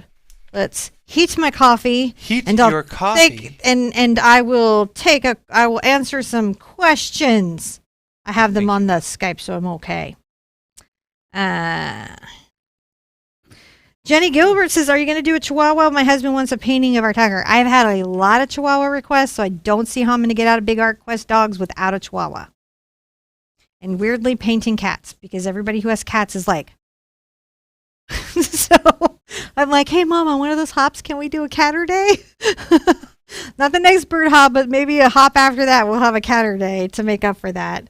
And So thank you, Carol Rathiel, the metaphysical minister. You guys have the coolest online names. How do I get over the fear of sharing my paintings? First, come to the Art Sherpa official group, because we don't let people be mean about your art. We don't allow it. We have moderators. There's a group of them. We have all the alert tools and keyword tools and automatic tools to, which sometimes means people's stuff accidentally gets removed by the algorithm, but it does prevent that. And we just have a culture in that group of people being supported in their new paintings. But the fear, right, it comes from rejection. The idea that we'll be rejected and criticized and belittled. That's a reasonable fear. There is no time, I don't care how confident of a person you are, that you enjoy the experience of being rejected or belittled or made less. And people who would never do that to you in real life in any kind of way might do it with your art, because they don't realize that when they're talking about your art, they're talking about you, and they heard somewhere that criticism is helpful, and so they think they're being helpful, and they're supposed to tell you their actual opinion, even though it's totally unqualified, about what you did. So our fear is reasonable. We've seen it happen to other people. There are cautionary tales that we have for our own memory, where somebody shared art, maybe didn't get a good thing. Maybe we have our own cautionary tales from our own memory from the past, right, where somebody got shared art, and then man, it happens, right? It happens. So you need a safe place to start sharing so that you can build up confidence, because the only thing that gets you through the unsolicited criticism is that eventually you start to know that, hey, I've got skills and I'm okay. And it may hurt in the minute, but you'll have a process by which in time you can look back at it and go, that's not really valid. Like, think about it. I have 1,000 lessons online of paintings that are in varying states of quality. And sometimes people come by and say really intensely negative stuff, right? So, I mean, it's not that I'm so resilient and so confident in myself that those negative comments never get to me. It's that I recognize that one painting is not a representation of my entire collection of work. Two, before they said anything, I was happy with the painting. So I've got to reset to my own direction, my own internal compass on that. What do I think? Because that is what is important. What do I think? What do I feel? If it's real rough, I go and I comment on positive comments for a little while. And what you can do is you can comment up other new painters. Sometimes if you take a hit on your own, if you go lift up other people, it really lifts you up. It's a weird thing, but helping others helps us, kind of a thing. And so that's my very long soapbox on that. Oh, yeah. And then do you have a video on paints that go together or ones that don't go together? Kim Zook asks. So are you asking, do I have a video on what colors go together or what paints go together? I have a series of paintings that all use the same color palette. Everything in 2021. They can hear me. Oh, okay. So in 2021, I picked, because I realized that you guys coming online, every time a teacher did a different painting, we were all doing it, getting different colors. Let me preface the question. Does Cinnamon have a series of paintings that use all the same color palette? Everything in 2021. There and you go. Every acrylic April. And the 2021 color palette matches the acrylic April. That's the question. For the last 3 years. This last year, I might have gotten a little bit crazy with it, making y'all do landscapes. I'll get to something lighter next year.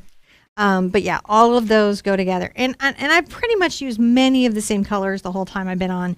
But yeah, I used to be guilty, as are many other YouTubers, of getting this color or that color, because we paint and we just use I have a bazillion D colors. Bazillion D, technical term. I have them. What is that? Jean Paul's only recorded tape. So John has become obsessed with Jean-Paul Gaultier. Well, how it become? I've always enjoyed. He's always enjoyed him, but recently he's decided, you know what? I'm a skinny, tall dude. I can probably wear these clothes. So he started finding, and actually, here's the thing: if you ever find vintage Jean-Paul Gaultier actual garb, message John. Yeah, even if it's from Target, I don't care. Yeah.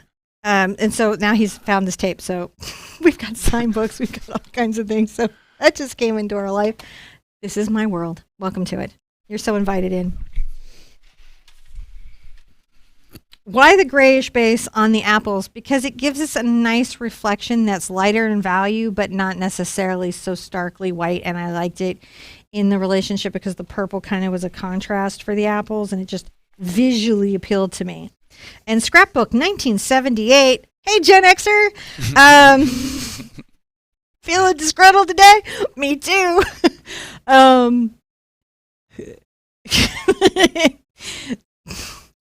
So I do, it's how to watercolor with the Art Sherpa, because I decided to just not, because there's 2 channels and it's my face again too. So it's my face, but that channel has all watercolors and has many less subscribers. But it's me. Mm-hmm. Me. Many less subscribers. Many less views per video. Many less subscribers. I don't care. I like watercolor. I'm teaching it. It's happening. You know? All right. These are great. And then, do you have a video on how to apply gesso? I have like 3 videos on gesso. What are your suggestions for learning abstract painting? Okay, so abstract painting, and I'll tell you right now, and I have some abstract stuff, but abstract painting is design. So it still has those fundamental things, weight, line, value, color theory, all that stuff. And you want to have some art skills. So sometimes painting objectively actually helps you paint abstractly. It's really interesting because you have to start to understand the weight of line, the depth of color. Is color coming towards you? Is color going away from you? What does it make you feel emotionally? What is the entire history of abstract, right? There's a lot to know. Another channel that I would recommend that works in abstracted space, and I don't recommend everyone out there that works in abstracted space, but one I will recommend with an open, glad heart that I know I'm never going to have to come back and say I'm really sorry that they gave you that terrible advice.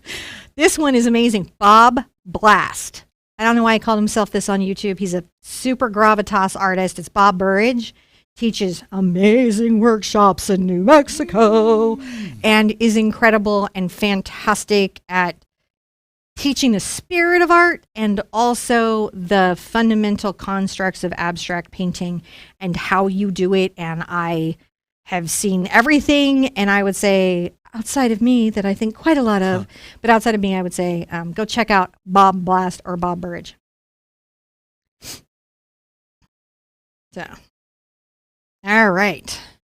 We're doing pretty good. We got this and this and this. I think we can start thinking a little bit about our wood here. Shall we? Yes. So we think I'm going to get into my cheapy deepy Art Minds DIY home brush sheds. So this is a hog bristle brush. It is a terrible brush, but it is also awesome. It was like $3 for a pack in the chalk paint section of the store. And it's round, and it makes really scruffy marks. So I'm going to paint my wood with this and hopefully not lose too many hairs into it, you know, as you do. As you do. Okay. You guys are the best. Loading up, the thing with the hog bristle that you have to deal with is that it can carry a little bit too much water. So I'm going to come here and I'm going to make little short marks that are rough. Yeah, these are short, rough marks. They're going to go over my pugs a little bit. I may have to paint in my pugs some. And I will definitely have to be careful around my apples.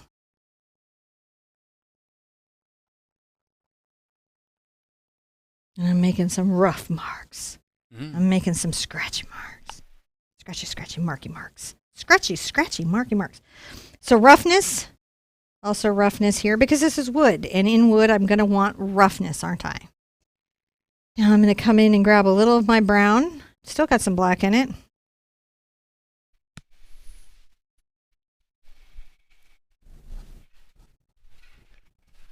I'm going to age my wood in a minute in the most surprising way with ultramarine blue and burnt sienna, but right now I haven't pulled it out because we're going to be there in just a second. I'm just building up a little bit of textural layer, right? So now I'm going to pull out my ultramarine blue. The blue of confusion. It confuses so many artists, this blue. I love this blue. When you understand it, it does all the things for you, but it can make a weird green when you're not ready for it. But if I take ultramarine blue, and burnt sienna together, I'm going to get an incredible gray. And I'm going to add some white into that. And this is going to let me age my wood.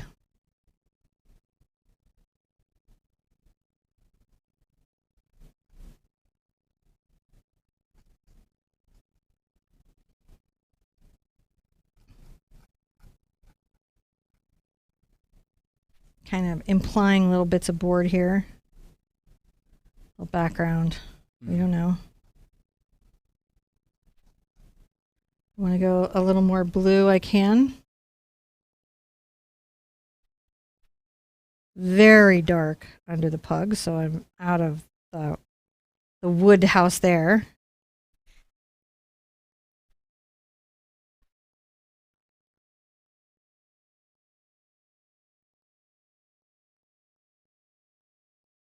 Wood is very colorful.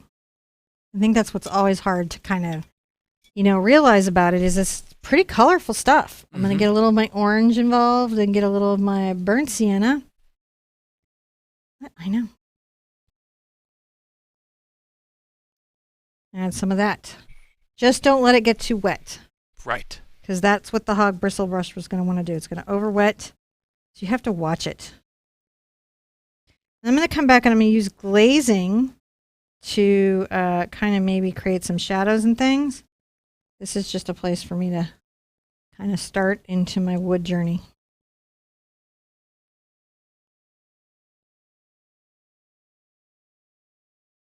Come back with a little light color.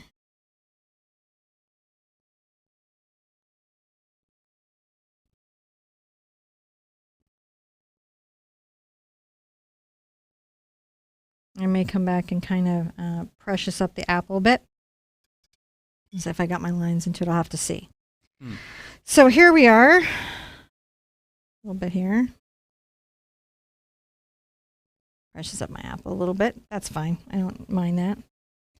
And I may even come here and kind of think about exaggerating some of the board lines that could be represented.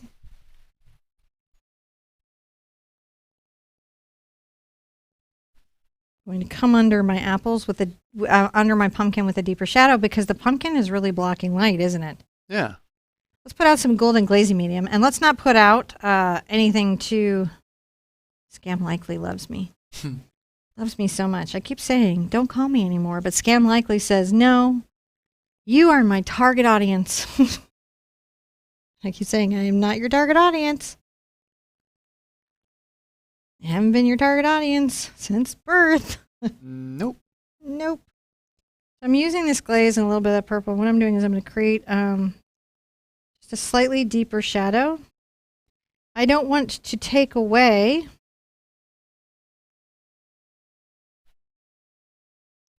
what I've already painted by any means. I'm just wanting to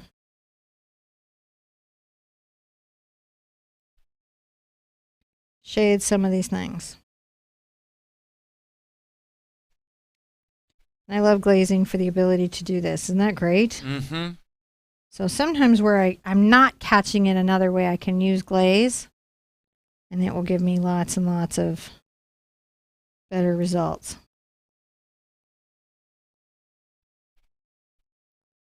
So say if I'm like, yeah, I like the texture, but I just want it to be darker under the pug, I can use glaze as a way to make sure that the wood under the pug has the value that I might want for that space.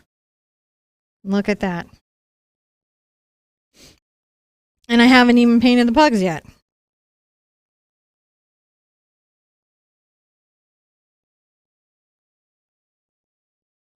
But just by adding shadows under the little feetsies. Isn't that awesome? All right. You can also, if you felt like you were having trouble with any of the shape of an apple or any round object, you can also shade that white too with glaze. See how we did that? Oh, yeah.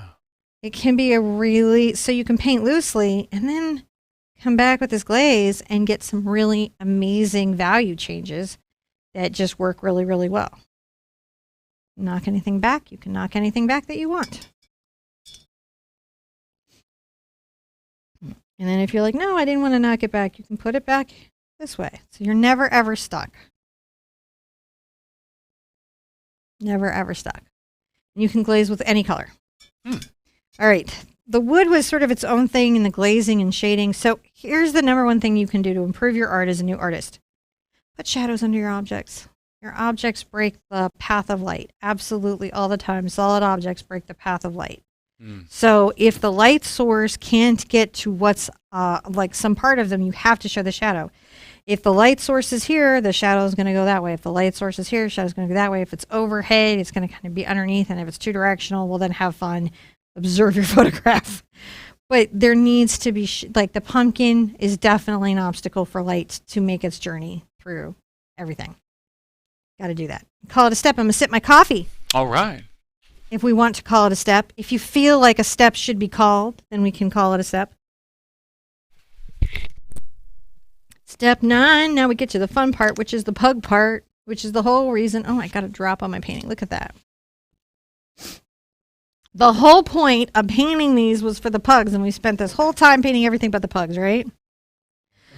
Yes to watercolor. What about watercolor pencils? So I made you some watercolor pencil tutorials. Right now I'm trying to get everybody. We can buy watercolor pencils with our coloring book. That's right. You can buy watercolor pencils with our coloring book, and I made you some tutorials on watercolor pencils soon. I'm still really trying to introduce a group of you into the concepts of line and wash.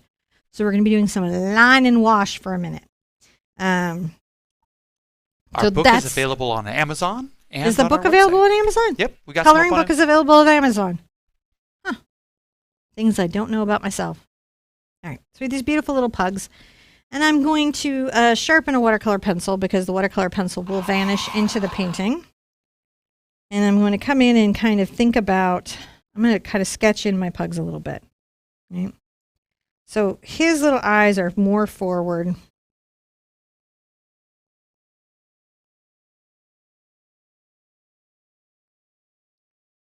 I'm going to draw those in. They're kind of a little tear-shaped.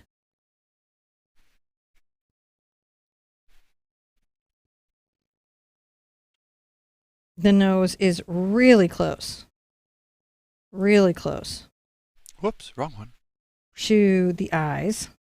Both because puppy and both because pug. There it is.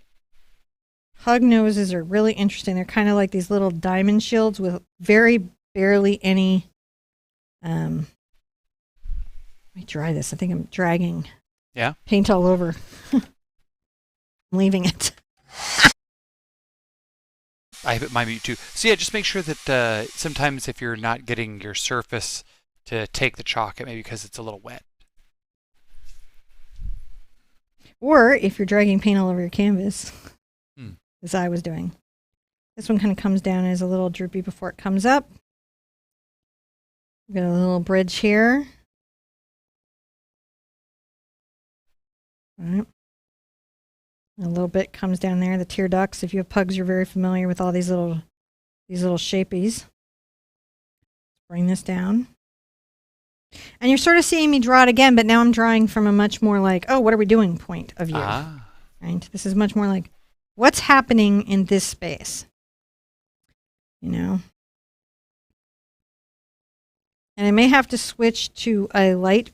It's interesting. I will sometimes switch to light colors when I'm working, and then go back and forth from dark to light, depending on if, you know, I feel like that's what's needed. I may have to add some more wood under here.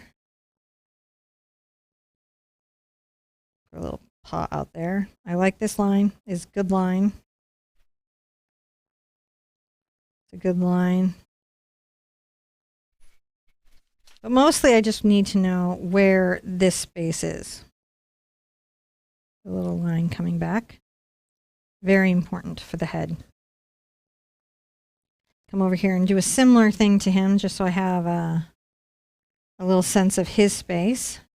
And I think actually he's even a little more down than I initially put him in.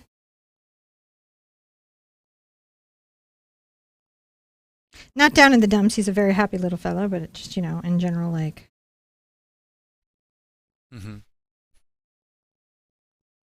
More things, and then a little pug nose in.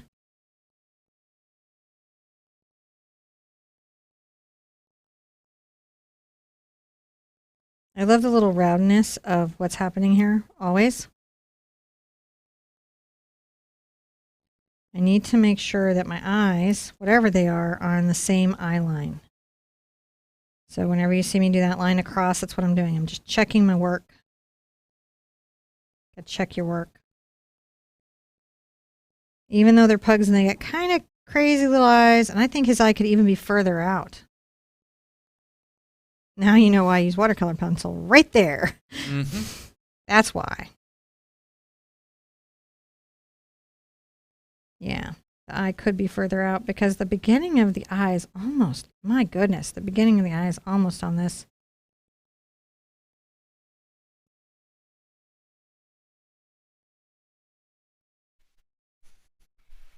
Whoops. I'm up there on the other eye. That's what I'm doing is I'm just making sure that we are. I'm sorry, guys. I was looking at the other pug while I was reading questions. Were you just like, I was over and there. they were like, can't see a thing, can't see a thing. The other pug face, thank you. Sorry, Karen. Okay. So that's, I just will check my work and I'll get in there and I'll probably check it again as I'm painting. We know we've got some paw coming onto this pumpkin and we know we've got some paw coming onto the pumpkin again here. Got this wonderful little tail that we're going to curl up. All right. So we kind of know where stuff is, don't we? Mm-hmm. Let's take a minute, look at that. And I'm going to begin the very busy work of painting the pug. I'm going to do a lot of him initially with a 1/2" angle brush, and then I will get into other brushes as is needed. Mm-hmm. My main pug color is going to be my Naples Yellow Light, which is also, today I use this one, Light Naples Yellow from Acrylic Sennelier. I also like the Tight Knit Yellow from Golden. And I have a list of the paint companies that carry the color on my website and how to make the color and exchanges for the color. So if you have questions about the color, that could be where you would find them. I'm going to come here and just start to paint his little body. The body is wonderful. Come forward to a little belly. Belly's a little pink. Gonna bring a little of that pink up. That was fun, wasn't it? Just woo. Why wouldn't we have fun with that? Pink. And then also because the pumpkin might be reflecting some light there.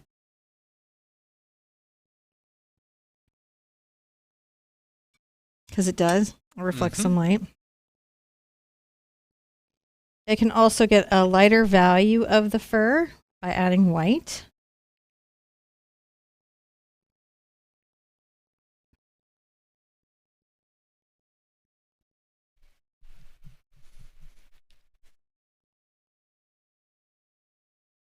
Bring that back a bit.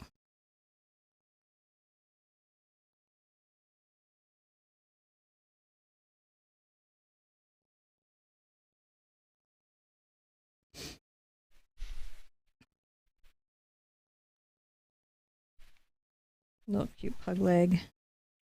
This is just some. We're just loosely working it in right now. More defined than we initially put in, of course, but just still loosely. There's still a lot to think about and a lot to blend. There's tails to work out, stuff to do. Now, he's quite dark. And I'm going to almost go over into this little gray area with my mix. And he will be in here for sure. What is here will mostly be kind of in that value scape.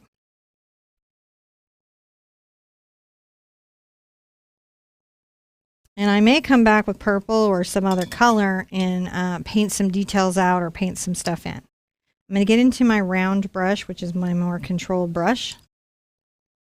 And I may kind of detail out some of him.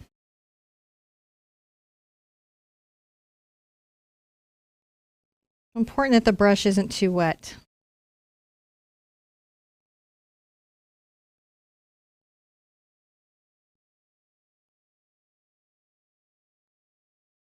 Thinking about the little pug toes. Little pug toes are important.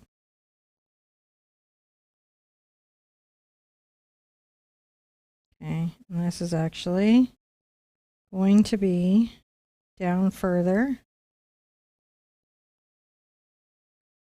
and almost all in this value. So I'm going to come into here, this dark value.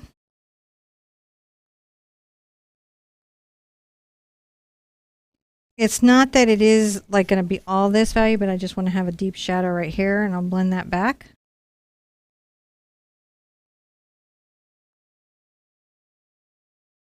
Blending it back. All right.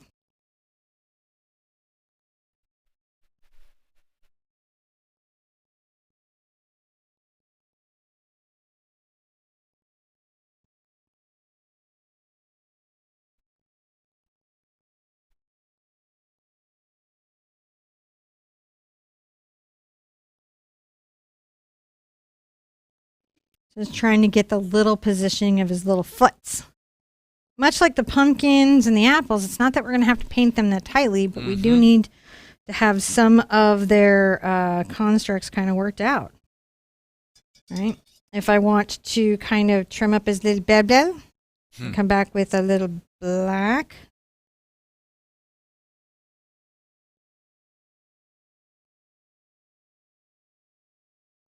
And that's okay.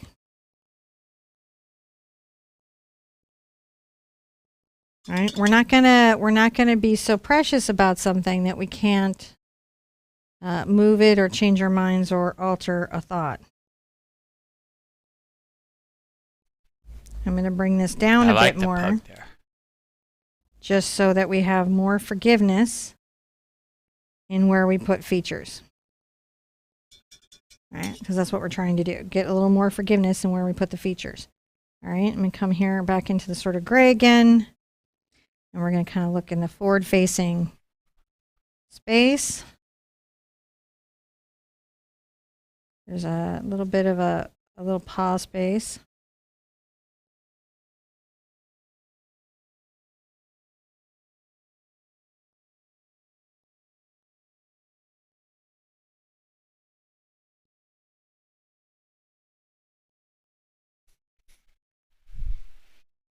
Cute little paws. All right. And if I want to trim any paw back, right, I can just go into my orange. It's right here. Be like, I want you to be a little more like that. You don't mind. You're okay with that.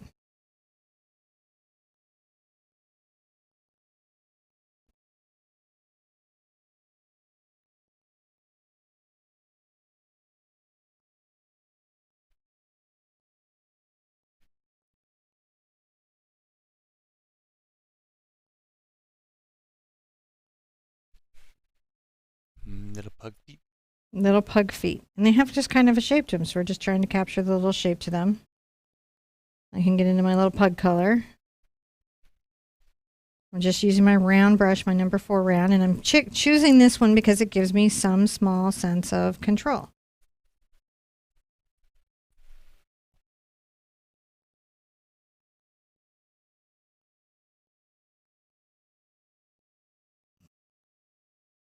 Right? Some small sense of control. I can come in and get into my black. If I'm wanting to think now about my eyes.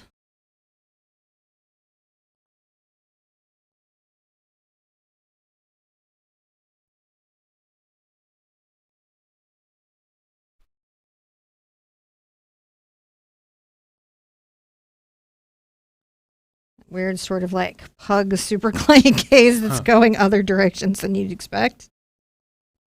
I'm just giving myself some more considered.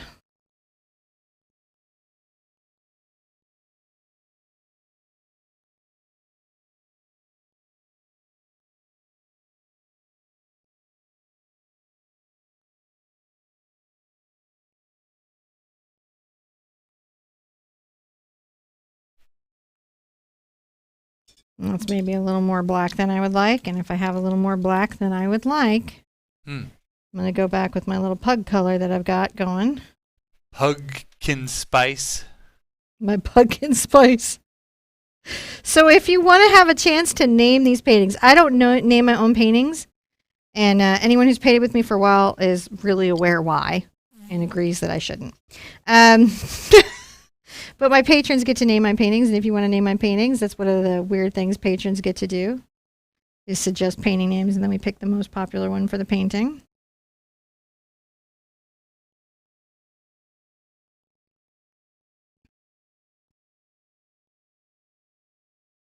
There we go. A little bit of a pugtail coming up, right? Pugtails. Woo-hoo.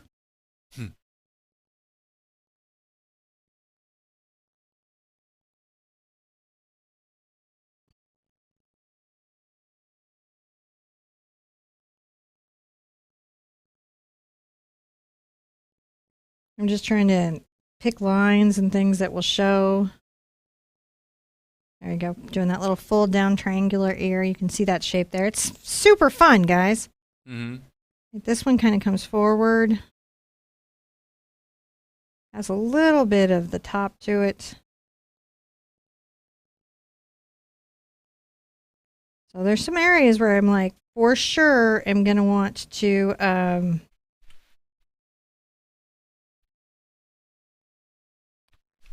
trim in some background. Tune the pug. Tune the pug. I'm going to tune the pug a couple of places. But actually, I think I freehanded that in shockingly well. It's been kind of my week for drawing lately. I don't know what is going on.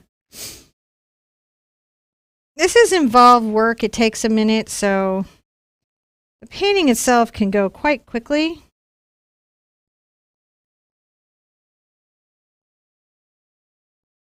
But the drawing it in can take a second. Because that's the thinking part. Your art brain is working real hard right now. It is trying to decide how things spatially relate to each other. It is trying to decide if the relationship of objects on the canvas in 2D somehow works with what it thinks is going on in the 3D world. Mm-hmm. So you have a lot happening.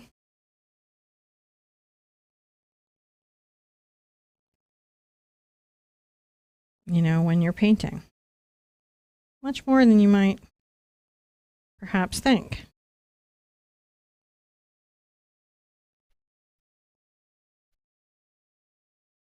Or like his little paw out to the side. Mm-hmm. I won't lie to you. I like it. I'm going to do slightly darker kind of line in there because I think underneath here is a bit more dark than I actually have it right now. Capture. Got a weird little toe going out. I have to decide, like right now I'm going to keep the weird little toe because I think it's cute. But if it like throws me totally off, weird little toe will have to go. Really depends on what is happening on the weird little toe. Ears. You're going to want those pretty wide set, guys. Yeah. You don't want to get those too close together. Let me get down there to that guy. Huh? Get down to the other guy. Are you talking to me? No, me. I got to move the camera down there to the other guy. Oh. Do you get to read in comments and you forget to move the camera? Stunt hands. Turn over there behind stunt hands. Oh, stunt hands. Silly stunt hands.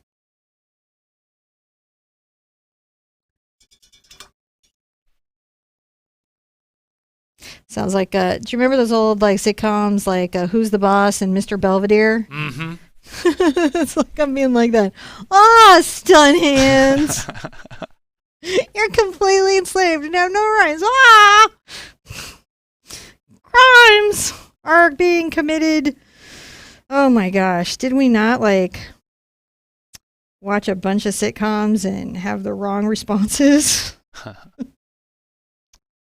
Oh, that's a kidnapping and adoption without any paperwork. You're a millionaire. I'm sure that's fine. Mm-hmm.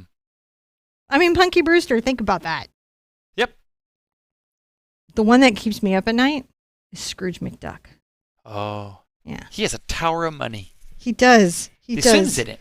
But did he have custodial chain? Maybe. So many things. So many things.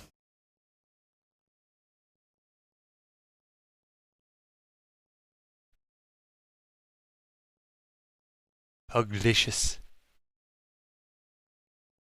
Ah. Just kind of catching that shape and outline. And that's what you're trying to do. Catch that shape and outline.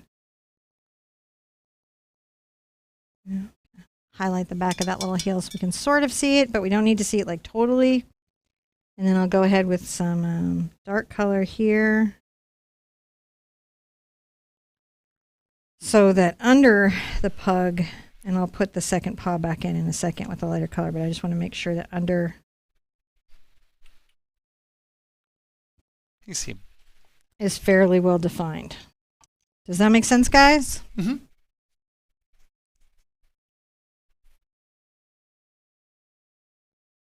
Do you know what I was obsessed with? Weird shows I was obsessed with. Wings. Who else was obsessed with Wings? Mm-hmm. Like, why? Why that show? What? What? The obvious shows we would be obsessed with, but there'd be these weird shows that you'd be like secretly watching and hope your friends don't catch you for watching. I'm going to dry this real quick. All right. And I'm digging the pugs. This is a really cool. I like the little Pugalicious, and we have to come up with 2 names for these guys. I think that those are coming. Let me double check over here that everything is going well. Yeah, double check there. That's all good. Things looking. I have my team making sure that I have all of our next steps ready, which we do. I think that's going to go pretty good. Malibu One says, John is so funny. Every time he starts to 2 times in a row, we can be sure he lost the painting process. You have a tell. Mm-hmm. Let's take a picture. Let's call this a step that was sort of involved. I feel like I need to recover a little bit. These pugs have decided to come and be the full. What is with that drop? Full 3 hoot. They've come here and they've said, you know what? We are the full hoot, the 3 hoot, all the hoot that you could want to hoot.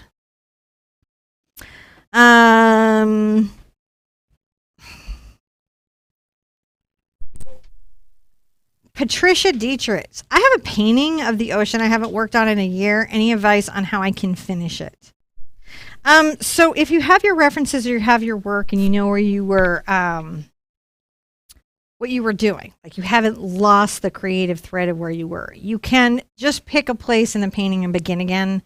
And, you just got to create a space. It's about, you know how it's like, okay, I don't know why I do workout analogies because clearly I'm not into it. But back when I was, you know how like you would go something and it would be just like terrible for the first 30 minutes and then you're like, I can get into it. So that can work.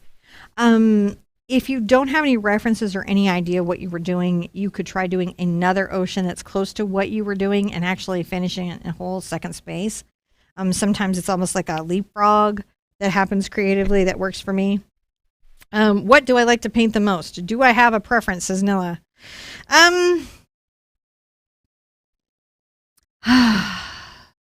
Well, it used to be horses for sure. It is changing though. It is really changing. It would have been horses like all the way down and of course animals and those types of things. And I do like painting girls from behind. But now it's like, I'm really excited about the bird hop right now. I like painting looser. And I like this idea of getting in a painting in 50 minutes and getting it done and having it be great. I love that because, that's really exciting to me right now. That's sort of like, I have to know where every stroke is going, like kind of, Here's the blessing, I think, that's YouTube. If I were an artist in a commercial market and I had to decide who I was as an artist, because that's what they all say, right? That's what we all say as an artist. I have to figure out who I am and I have to find my voice. Sometimes I lose my voice. Right? Remember when I was like, I don't have a voice, I'm too commercial? Remember how I was so freaked out about that? Remember that whole crisis? Uh-huh. There was a whole period of time in our house that there was a crisis because I felt I was too commercial and I did not have an artistic voice. And I had to break down my preconceptions and break my spirit and do a daily painting until I cried and cracked and fell on the floor and developed voice, which did work. That being said, the beauty of being on YouTube is I don't have to pigeonhole myself into a style or technique or topic, right? I can just kind of be like, you know what I want to do this week? Pugs on pumpkins. And you know what style I want to do it in? Loose. And then next week, if I'm like, you know what? I want to show everybody how realistic and like in the painting, we can paint lips and they can have drips. And I can do that. And there's a space for that. In a commercial world, I could not be this diverse. I would have to really narrow my focus to make a living at it. Yeah. Right. To be able to exhibit and to be seen and understood as a creative. When you're in that creative professional space and you even want to change tracks, they call it a school and it's really hard to pivot. It's like turning a cruise ship for artists in the fine art space to change their minds. In licensing art, and this has something in common, and I think that's why I'm such a versatile artist in style and technique, is that in licensing, you have to just do what's commercially needed. And so you get a lot of different skill sets in your kit. And so I think YouTube has brought me back to that freedom that we don't necessarily always get as artists. Yeah. Michael Art, how to find what number goes with what color on the watercolor paint brushes, YouTube. Aqua Soft, number 14 round. Soft Aqua? Aqua Soft. One of those two. Moderators will let you know. And then I have a Bright, and they know the size of that. And then I've got the 3/4 inch wash from Silverbrush. But their sizes are not universal across brush brands. So I will show them and point them out more.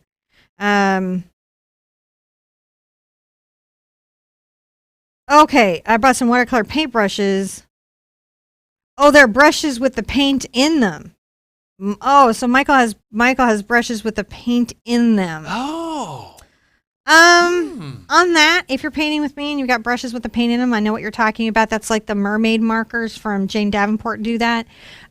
Look at what color I'm using. If I'm using the bright orange, you grab your brightest orange. If I'm using the yellow, you grab your yellow. You grab whatever you have that's closest. Use the feather swatch that you can download from the website and just go for it. It's fine. You don't have to know that. You don't have to know what colors are in them. Just do the closest. It'll be okay. You'll be okay. But thank you for clearing that up, because I was like, but now I understand. Now I understand, John, and I didn't understand, and now I understand. This is a long painting. This is a long painting. Yeah, it is. It is. It's a, I tell you guys 3 hoot, and you guys say, what does that mean? It means all day. All right. Let's get in here. I'm going to take a little of my magenta over to my brown.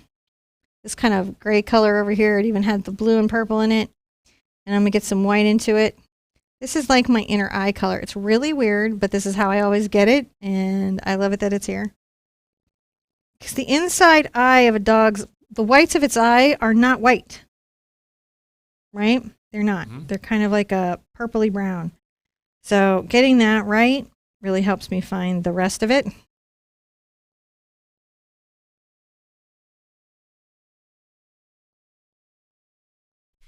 And get a little brown here. Super cute pugs. Kind of come in and sort of swirl a little brown on that side. Maybe a little brown right here. That one doesn't have any brown in it, but this one has a little brown right there. And I'll come back and add the black into the eye. Mm-hmm. The eyes are mostly like kind of black, so that's why it's kind of a thing.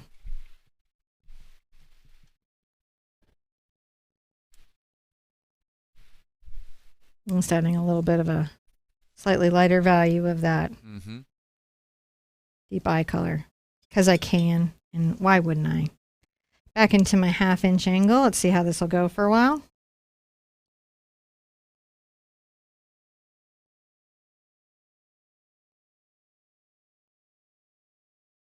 I'm trying to find my little pug color, my pug base color. So I try to find the darkest color in the fur, and then I lighten the fur through that space.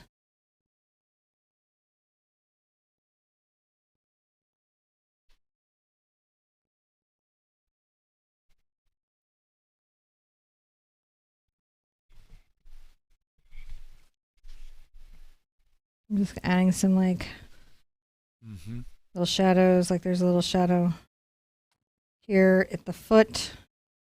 Perhaps another little one at the leg here.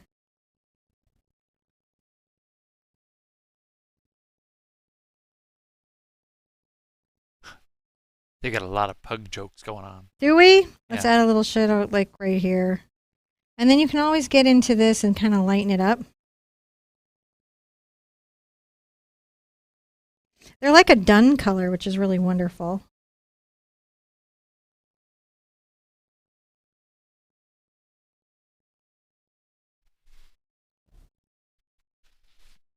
Might have to let people walk dogs, John.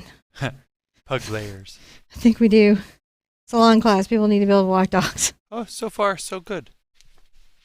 Okay. I'm going to add a little bit of that dun color right there. So you see I'm just trying to capture the lights and darks of the pug. Capture his many puggishments.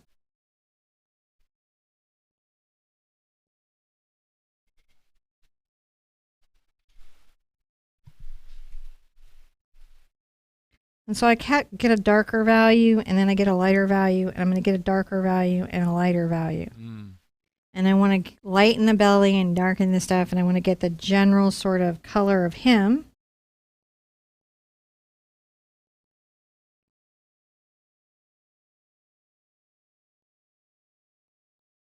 And this is going to be a little of these two kind of together. Their little toes are darker than you might think. I'm just trying to capture the little dark toes. We'll highlight them in a second. And little cute toes. Cute toes. Cute toes. It's cute toes. Toes, and then, oh, there's a little wrinkle on the fur there. I don't want to lose those wrinkles.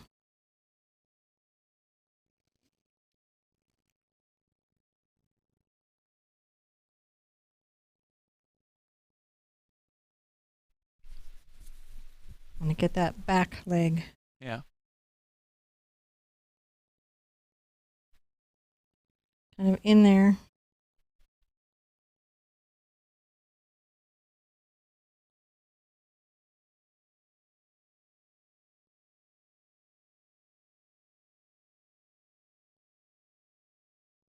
Kind of working those little spaces, right?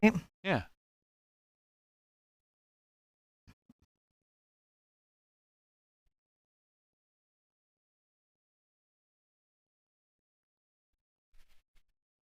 So what's the challenge of the pug in certain dogs is just the color of the fur.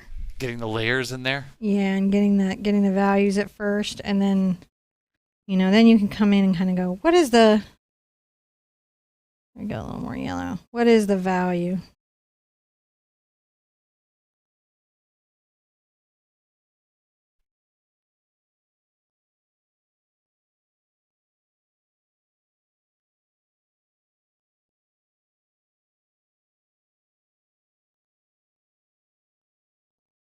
Layering him up at a light layer, and I'm working this Naples yellow light and the burnt sienna, the Mars black, and the titanium white. We're working them. We're working them. 1/2-inch angle brush. That's just so that I can do a lot of work quickly, so I don't spend the whole painting on a little brush trying to make it work, because that's easy to have happen.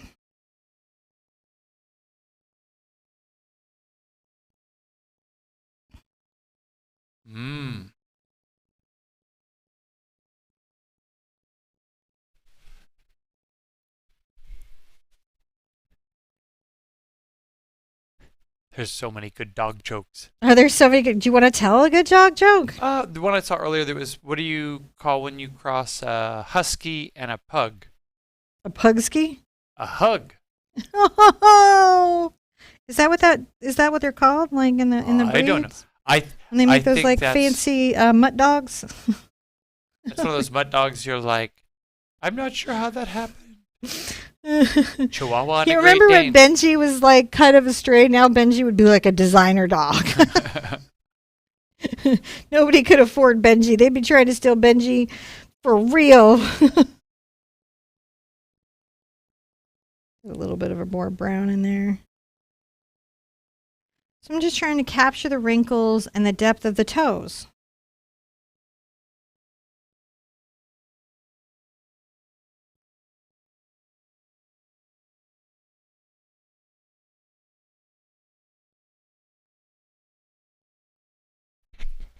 Add a little light to the belly there. Look at that little back leg kind of come together. So it's true, we can do like little fur brushes, and we can, be like paint them fur, but there's a lot. one of the things I want us to walk away from the big art quest with dogs this year is that there's more than one way to paint the dog. And have it look like the dog, or have it look correct. You're not stuck. Right? You're not lost or stuck or in trouble.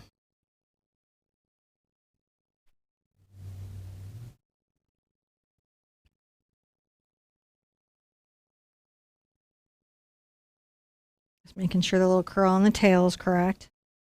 Because we got to paint that little tail. Mm-hmm.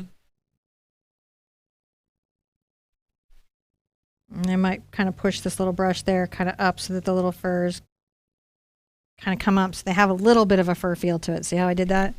Just a touch of fur. Just a touch of fur, not all the fur. A little fuzzy. A little fuzzy. Not all the fur. Just a little touch of fur.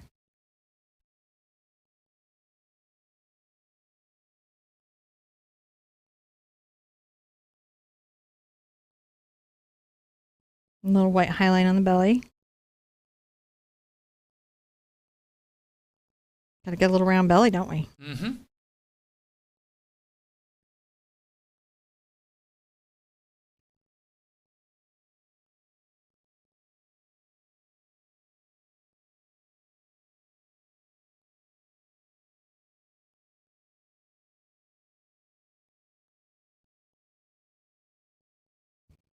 I might go into the purple a little bit that's still over here with that burgundy, just to deepen some. It is belly, but we want to make sure. I can come into the black.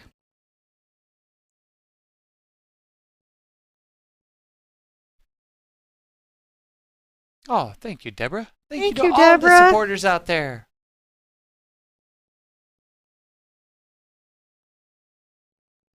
Do want to keep it pink, but we got to have it in the right value scape. So just making sure the belly is a little. I'm thinking about the belly right now a little bit. It hasn't quite found its little spot. It will though.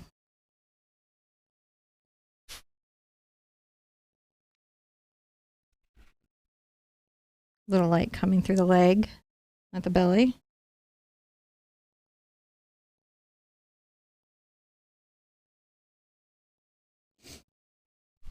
Now right here, we're going to go a little bit into the darker kind of point here, and we'll put this here because we're going to put a lot of light fur in that very subtle dark fur will then really stand out.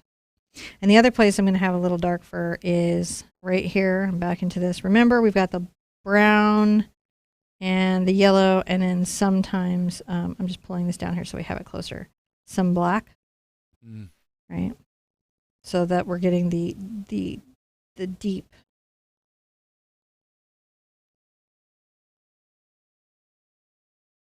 See, now we're getting the shape of that. Yeah. So that's what we're trying to do. You look at it and then you go, what is it? And sometimes I'll wipe off on my towel, but I won't necessarily rinse the brush because I'm not trying to offload all the pigment.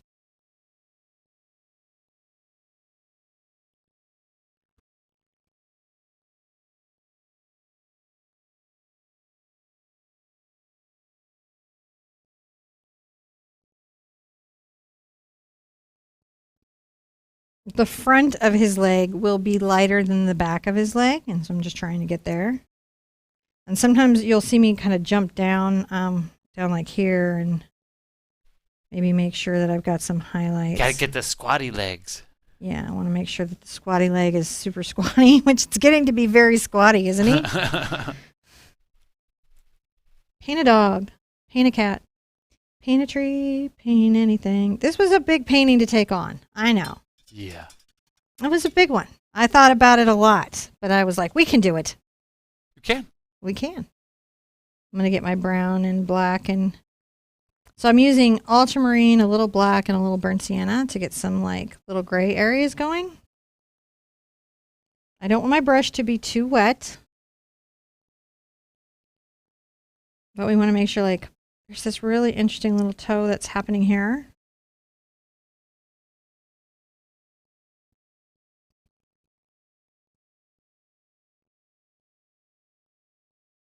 I'm just using this to kind of capture like the little bits of the toes there, because we can real easily highlight that. It's really hard to shade it, so it's nice to get it now if you can. Mm-hmm. And then find the highlights as you go.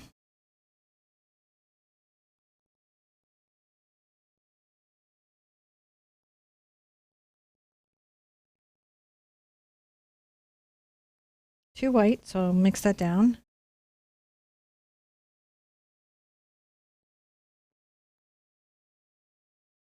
No, so we're getting a little bit of the separation of the toes.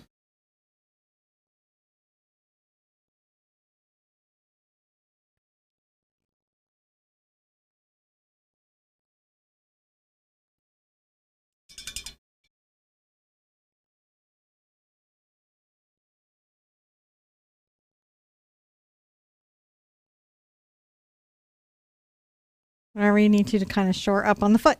Mm.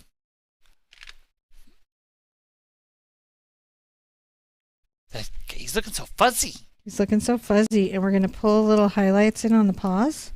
Mm-hmm. All right, because that's what we want is little highlights in on the paws.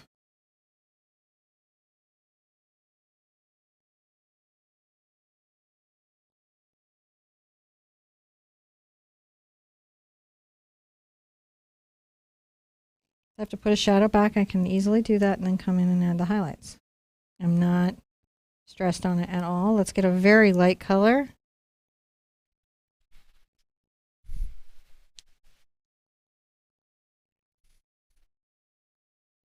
It's not totally white, but it's pretty bright. It's one of the brighter values on the painting at the front of the paw.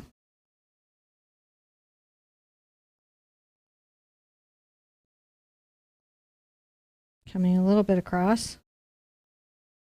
Not every little toe, obviously, but still a little bit across, and then maybe a little bit back. Isn't that great how he just starts to be, and they're just like this little cute painting? Yeah, I love that part. Me too.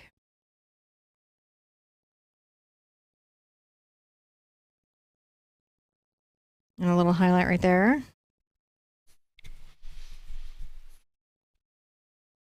Now I'm not going to do like a lot of like worrisome fur, but I will, make sure that some of it shows as that.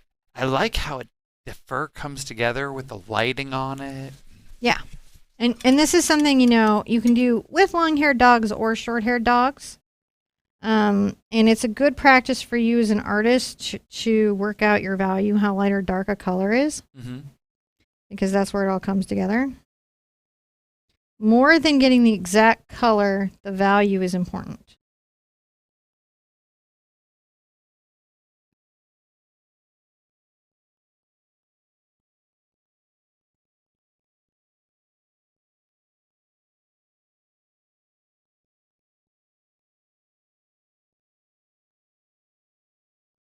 So that forward paw is a lot more lit than that back paw. Yeah. It's a little more in the light. Yeah. Bring some of this. I'm going to come a little darker. And then I'll bring top of this.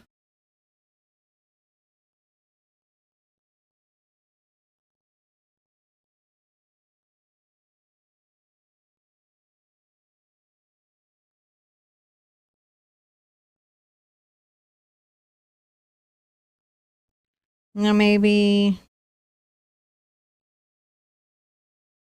like right here. They don't have the deep wrinkles of their adult, counterparts, little puppies. They're still young and smoothie. They're still young and fairly smoothie, but they do have the start of them. So I'm going to make sure that I've got that little shadow coming forward.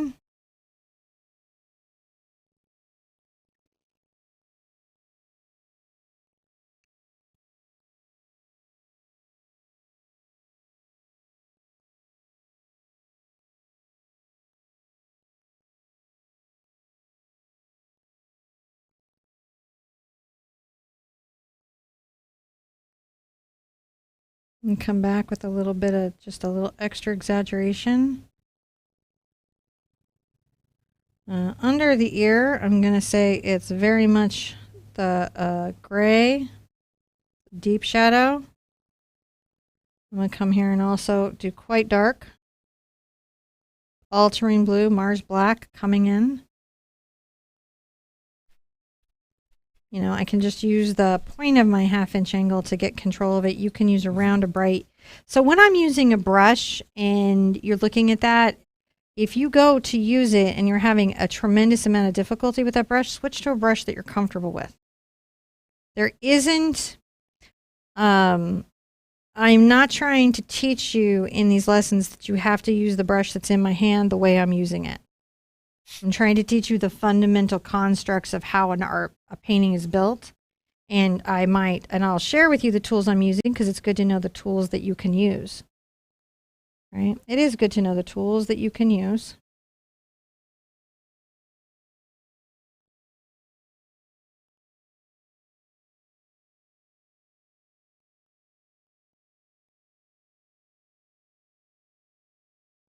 Remember, you can enter to win this painting either on Facebook or YouTube. If you want to enter on YouTube, wait till the live is over and leave a comment with the hashtag #TheArtSherpa. And there's some rules and conditions which I'll post after the show we've talked about earlier. I mean, of course, we're not affiliated with Facebook or YouTube in any way. And then over on Facebook, I believe that any point during the show, you can leave a comment with the hashtag #TheArtSherpa because all the comments are saved in the comment section of a video. And so I will get a winner from both. There'll be 2 winners, one from Facebook and one from YouTube that could win a signed print. If you think this is going somewhere you would like a signed print of. I like this. I actually think this is pretty good. I'm not unhappy with that, and I kind of like how that came together. So I'm just adding little highlights. I want a shadow here.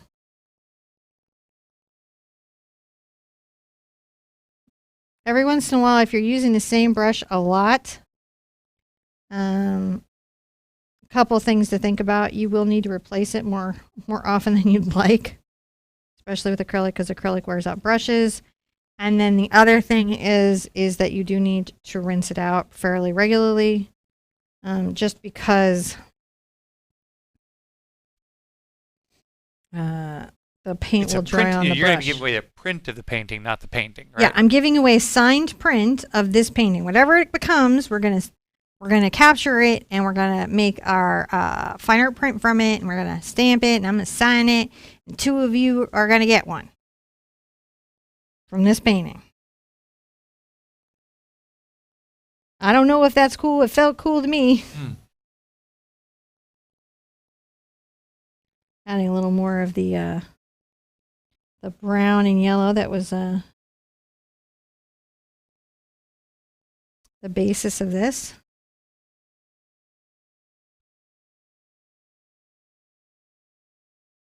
So as we go, you'll find that I need a lighter value, I need a darker value. You'll recognize that you definitely have different values, and I want a lighter one right there. One right there. And one right there because we've got the little wrinkles, right, coming off of him. Something perhaps right here.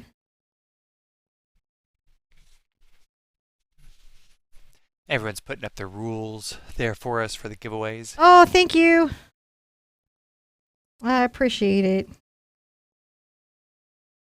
I want the giveaways to be fun and not stressful. I don't want to stress anybody out with the giveaway. I would like it to be fun for everybody. Oh, he's looking just delicious. He's just delicious. I'm going to get a pink and a little bit of my yellow here. Add a little bit of that to the belly so there's a little light on the belly. Oh, that's what it needed. Makes me happy. Except for his little nose. Oh, no, we've got more to do. I know. But the belly needed that. I was feeling the belly needed it. All right, so I'm going to grab my black initially, my number 4 round.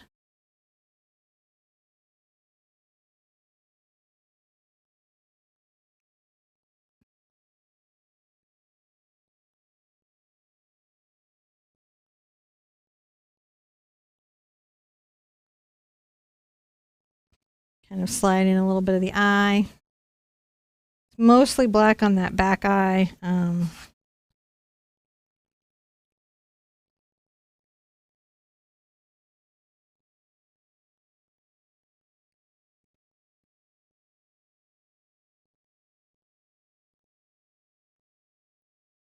think I ended up having this guy look more at us than the original pug model did, but that's how that worked out. So that's how that is. I'm going to come in.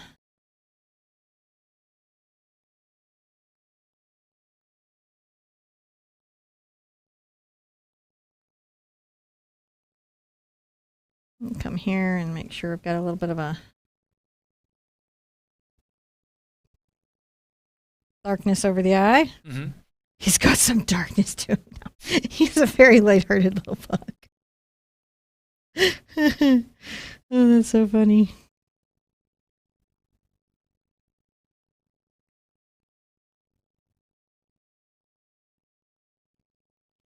You know, their little rolls are so hysterically. Oh, just a little roll on their face. Mm-hmm. I'm looking forward to getting it in there correctly. First, I've got to kind of get the shaping of the mask of him around, right? It's because we've got this little mask Yeah. I have to work out in his little pug mask. Oh, thank you guys for all the stars. Thank you so much. Thank you for hanging in. This is a big class. It really I get is. it. But if you can get through it, you know, you're going to know a lot more about painting narrow-muzzled dogs. You're going to know a little bit about painting dogs a little looser than trying to paint every hair, which is important because, honestly, sometimes that just isn't really what we're trying to do. Yep. I'm going to get a little bit of my black, gray, and brown together.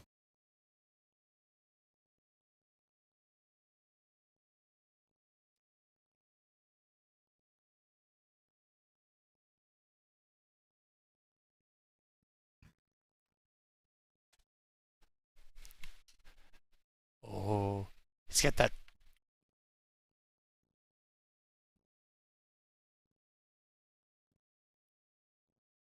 There we go.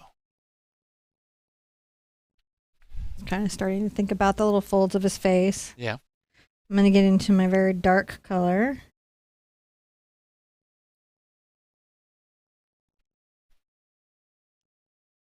Definitely am going to want to do his little nose. A lot of his nose will only happen when I get the reflections in. Mm. And come here and make sure that there's the deepest dark line between the nose and then kind of in his little pug zone down in the bottom. I'm going to dry this and I'm going to say, I want a new cup of coffee. A new cup of coffee. Oh, Yeah, I hold think on. to finish this, I'm going to need another. All right, I'm gonna, while she's doing, at the next section, after she's done drying, we'll put up a step, and then I will create some coffee. Now, I'm gonna take this moment to do some coffee-related public service announcements. We have taken to drinking French press coffee, and I highly suggest French press coffee above all other coffees. One, because it tastes the best, and two, it has no waste. There's no filter waste. There's no like little plastic containers from your cake cup. There's no nothing. There's just coffee and a. It's good though. It is good. It's good. It's the All best right, way to do you it. can zoom in on the face. I'm his face now. You're gonna face him. That's just it. I just was Pug drying face so off. that as I layered up, you know, I could really see him and have him. So you're gonna see me working like lots of little micro values. Like I'm gonna come here and get a little white and a little blue. All right. So I'm gonna go get you a cup of coffee. Okay. As you're doing the pug face off, we can discuss: would Nicolas Cage play a good pug? Because he can play anything. Nicolas Cage is the greatest actor in the world, and I did not know that is true until I saw this really dumb horror movie where he said zero words. At first, I thought it was the dumbest horror movie I ever saw, and then I was like, this might be genius, because if he never speaks through this whole thing, it proves Nicolas Cage is the greatest actor that ever lived. Even though he's like the worst also. It's just, he's an enigma wrapped in a cookie. Maybe that's Johnny Depp. I don't know, right? So I'll just kind of come in here and I'm just adding some of these little bits. I'm going to come into this blue and gray and I'm going to come on the nose.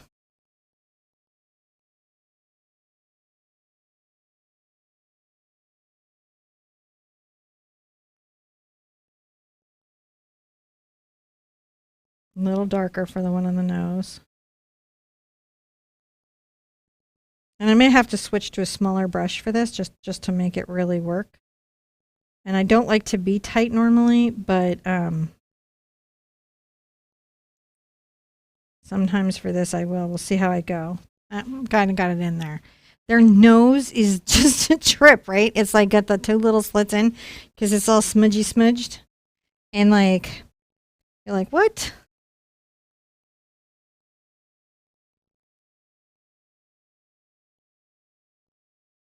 That's what I'm trying to do is just capture some of the highlights and then I'll capture some of the shadows and then I'll capture the bright highlights. And then when they all come together, we'll be able to see the muzzle.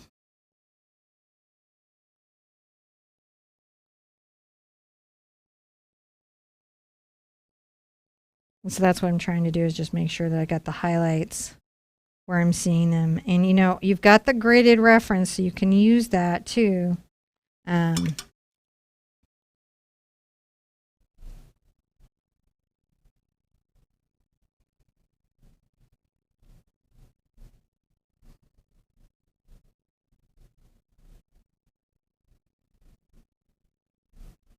of maybe come here and let me switch down to a slightly smaller brush. I think right now I just need a smaller brush, if I have one. I may not have one. I think I have one detail brush. This is a number 1 Art Sherpa detail. I just need something smaller that's holding a little less water. There we go. I just wanted to get that nice fine line between parts of that and other parts.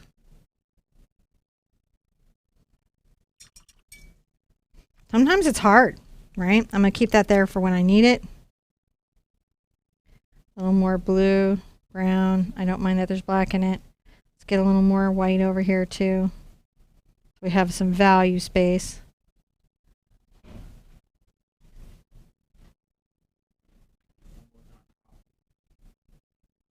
Thank you so much. Did you take your second dose today? I did not take my second dose yet today.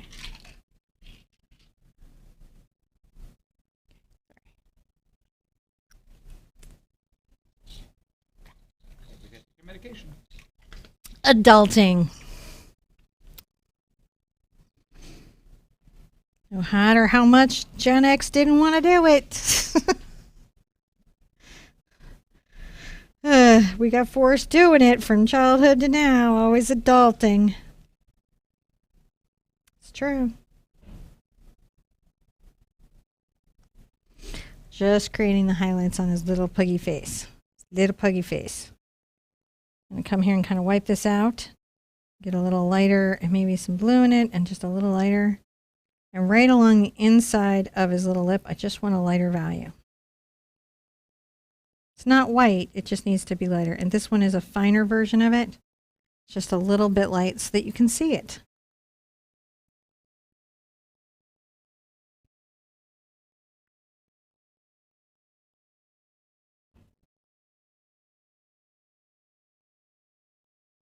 And a little bit lighter on the left side of his little maw. Okay. So it's pretty good. It's okay, but we got to come in with a slightly darker value. And so I'm going to get my black and brown together. And I may get ultramarine blue involved just because it just does me the most gorgeous gray. And it'll give me a nice rich color.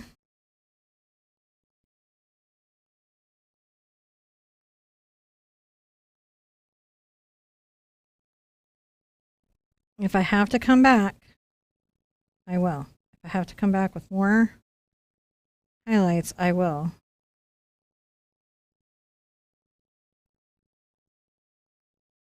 Guess I might have to.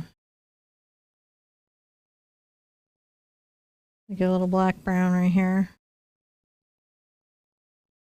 Put that right across here.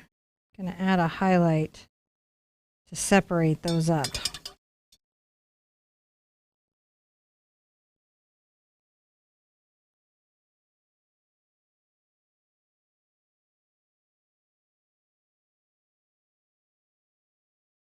Here we go. Right across the bridge of his nose, right? That's a little kind of, it's not, it's the roll, and it's not as dark as the muzzle down on his little nosy nose. It's just not as dark.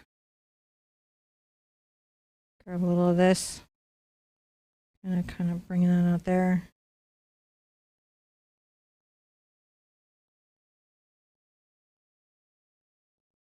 I'm going to get a lighter color right now. Can have a little more yellow in it. Come in here. I'm going to add a little bit of that lighter color.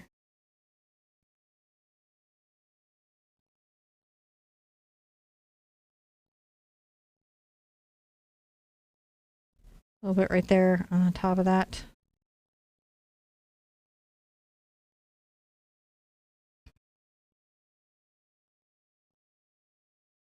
This is just with my number 4. I feel like these are just a little too light, so I'll tone them back.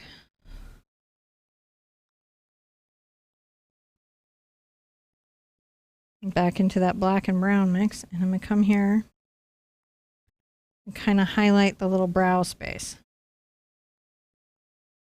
All right.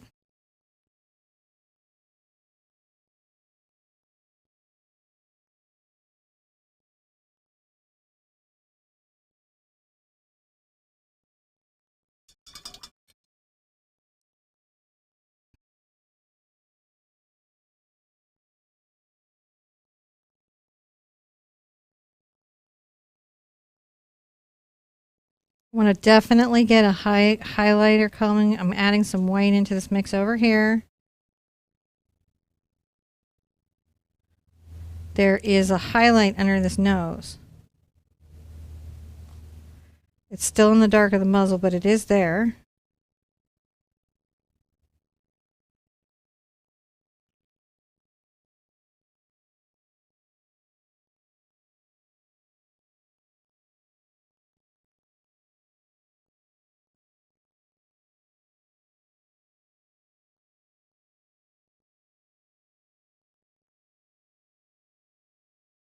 Maybe a little brighter.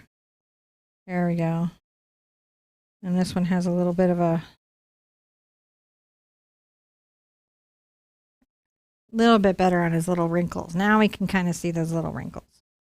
So sometimes it's just you got to dance it back and forth, right? You're just coming back, coming forth. You're saying, oh, it isn't quite there, or, oh, it's totally there.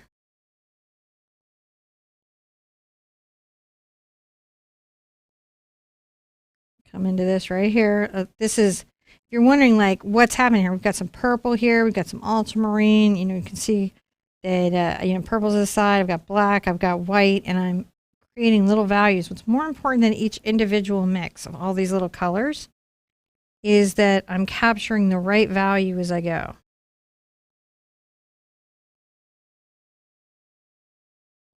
So that when I get that muzzle, it's really like his cute little muzzle.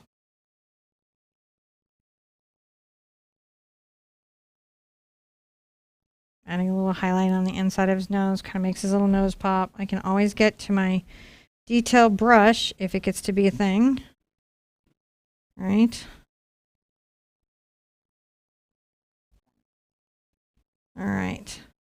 4 minutes to coffee. I can make it. Got a little highlight right there. There we go. Sometimes it's a subtle little change that makes a big, big difference, right? Subtle little change that makes a big, big difference.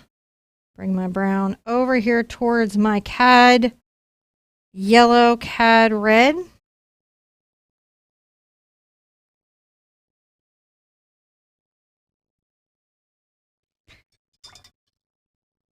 I'm going to go ahead and get into my detail brush.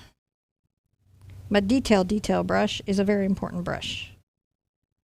It's going to let me do a lot. I'm getting into my slightly darker mix of color, and I'll bring the lid over here. Going to also kind of talk about a lid there. I'm going to get a dark black going. I'm thinning it with water. I'm going to grab a drop, bring it over, thin it, grab a drop, bring it over, thin it. I want to thin the paint so it flows smoothly off my brush. But I want to not hold a hidden water drop suddenly in there.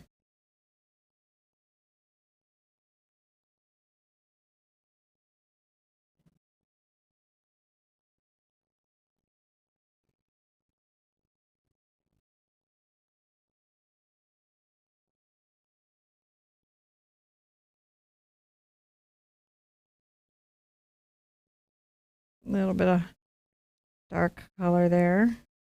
I'm going to get into my gray. A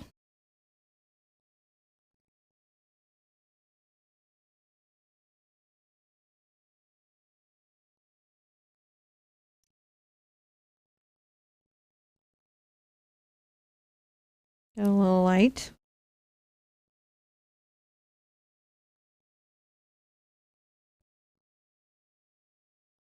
A little light color. They want to see your coffee. John will show you the coffee. He's making it right now. Oh gosh, man, I messed that up right there. Got too coffee excited.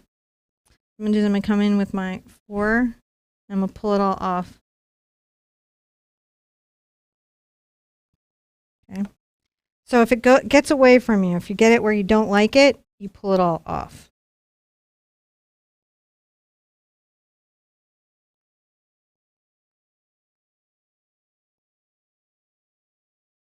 That's what you do. You pull it all off. And so you want to get those little eyes. I'm going to get into my ultramarine and my white and gray. So there's some burnt sienna over here. There's a little Mars black. There's a lot of ultramarine and there's some white. Under the lid and kind of coming down.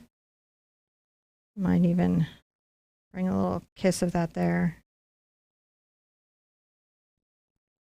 A little bit of that light reflection. I'm going to come over to my white over here.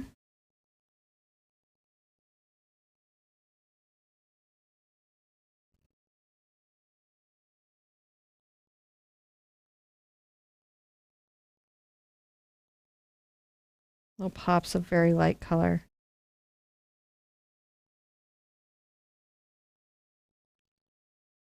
So we're not like, it's when the soles of the eyes come in, man, they just really come in, don't they? When they find themselves and they're like, oh, I know who I am. I love finding the little sole of the eye. Little bits. I'm pretty happy. That worked out really well. I feel like I deserve coffee now. I feel like I've earned it. Gonna add a little wet to some of the little nose. Maybe just a little on that side on the little face, just so it's cute. It's cute, cute, cute. It's cute, cute, cute. So you guys can see the ears right now. I'm gonna go ahead and get a little of my brown and black into that. Dark, dark, dark.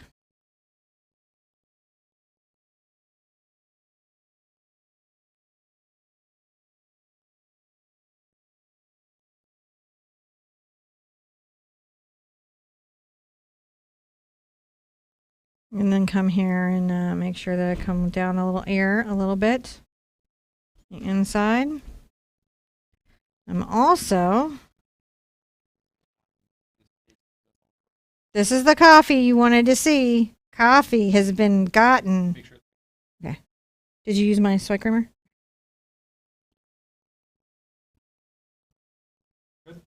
My goodness. This has been a journey, this painting. You ready to go to the next page? Yeah, next puppy. We're almost there.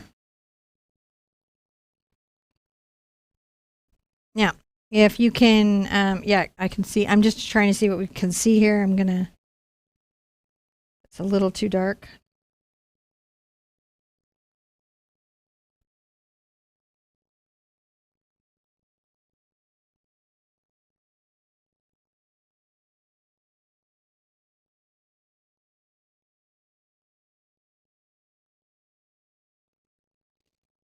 a little darkness and the little paws kind of imply teeny tiny little puppy claws.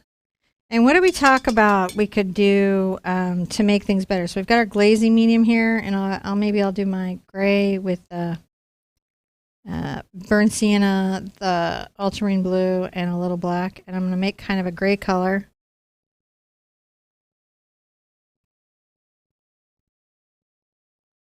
Come under the paw. So there's a couple ways to conceive shadows, right? There's local color, which is that you just do the color that's there but darker, which is a really great way of doing it. Or you create kind of a glaze of a darker color, like I am with maybe like the purple or whatever.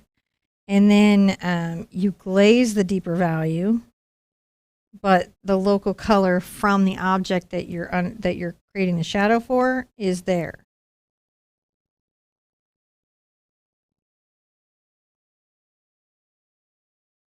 So it remains local color even though you weren't trying to mix a much darker red. Does that help you understand how that might?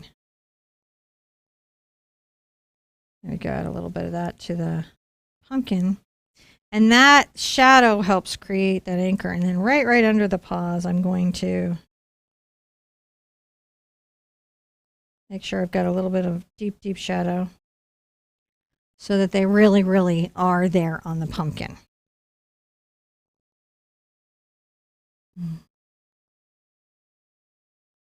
Yeah, there we go. This is looking super cute. So he's loose. He's adorbs. He's absolutely loose, adorable little puppy. But he's also clearly absolutely a pug. And that is the great joy of painting people's pets. I've got just a few more touches on him, and I need to let, John get kind of back in here so he can control the camera. I think I'm going to be where he expected me to be for most of this, but I still want to make sure that I've got some lighter values. So I'm coming back up into the original pug color, which again is that Naples yellow light, the burnt sienna, sometimes a little Mars black. And I'm going to make sure that this side of his little pug face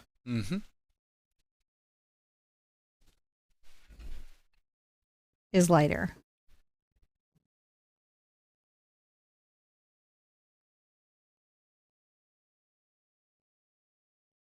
You know how we're doing?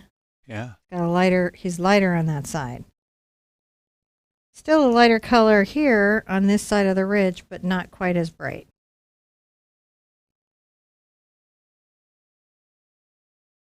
Look at that. Did we love this puppy? Yeah. I gotta zoom out. Oh.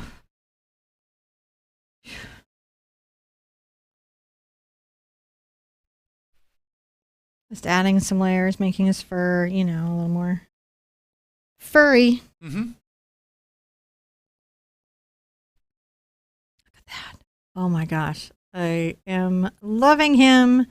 So we've got the shadow under there. We've got the shadow under these feet. He's got his little localized color that we did through glazing, right? It's really technically if we just made a much darker red, but I like this as an alternate method to that. That works really well. All right, let's call this a step because we worked for a minute on a lot of puppy. Yeah. Let's go back. You got to see me do a hairless cat. So good at those. Like a hairless cat genius. I've never even owned a hairless cat. But like as a model, they just beg to be drawn and painted. Don't they? Beg to be drawn and painted. I feel like they do. How are you doing, John? It's been a long... It's a long step. It's a long step, long day. Okay. Pug step. I think it's going to be like, in the book, it's going to be like, paint the pug with these colors. Use light and dark values to establish shape and form. Let's just keep it to that.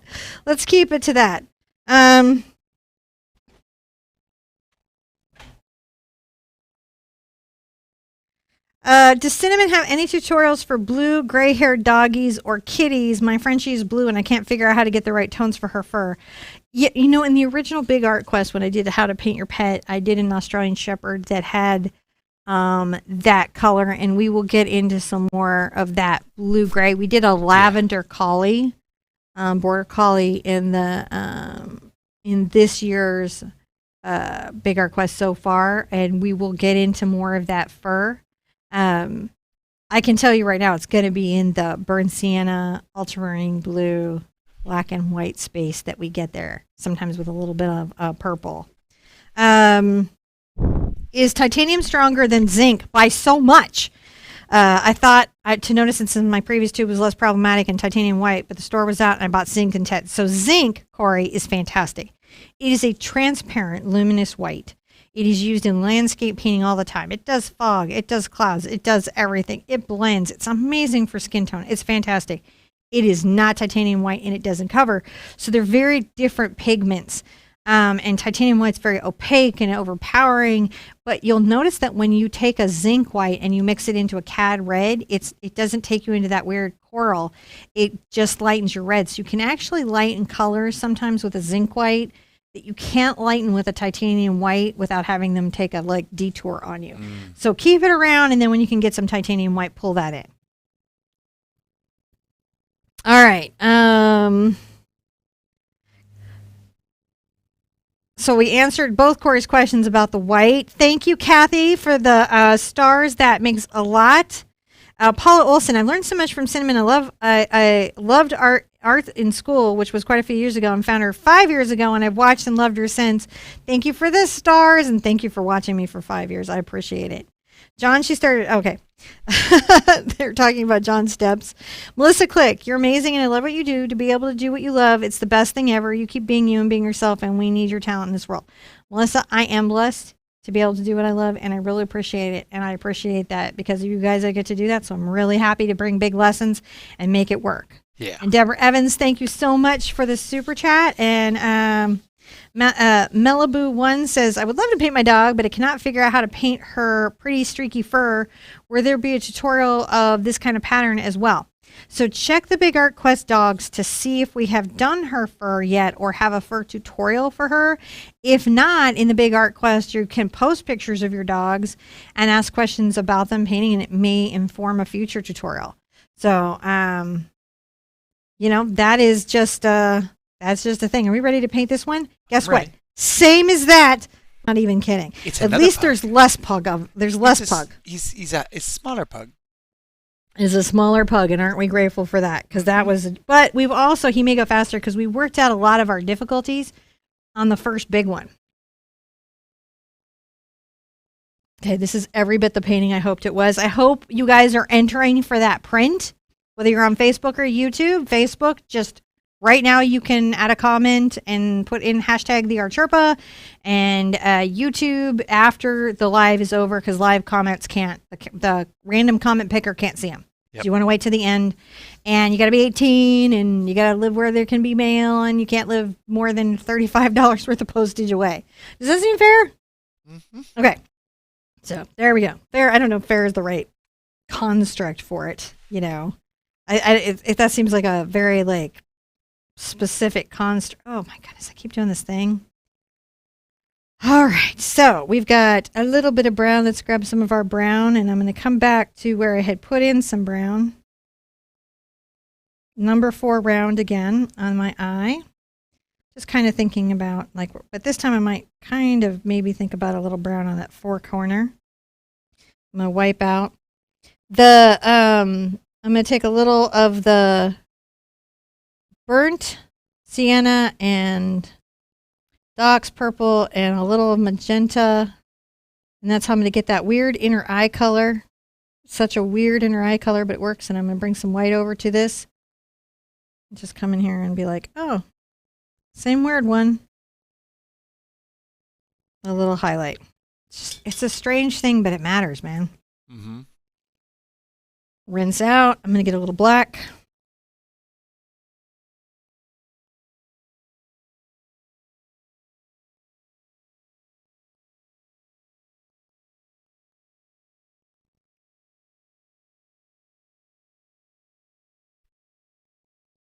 It's just about kind of getting that back and forth.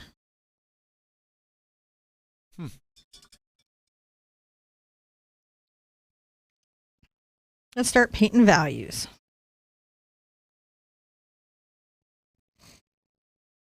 Come here with our little darker fur value.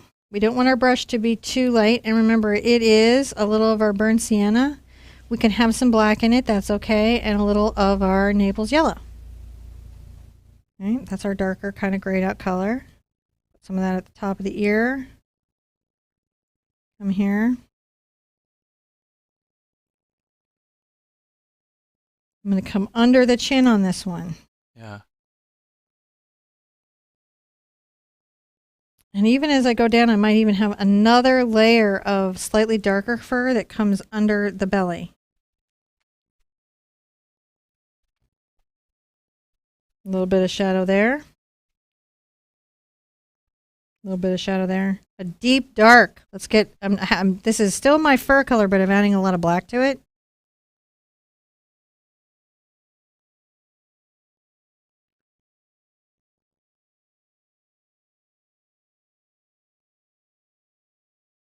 We don't see all of this puppy.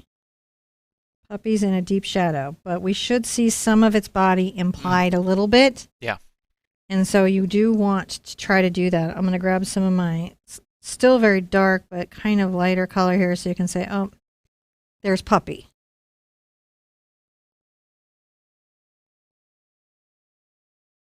And we have a bit of a paw back here. And we'll give it little highlights and little touches. All right, so right here, and then it's interesting because that paw is like the outer toe has a little highlight on it. So how strange is that, isn't it? Yeah.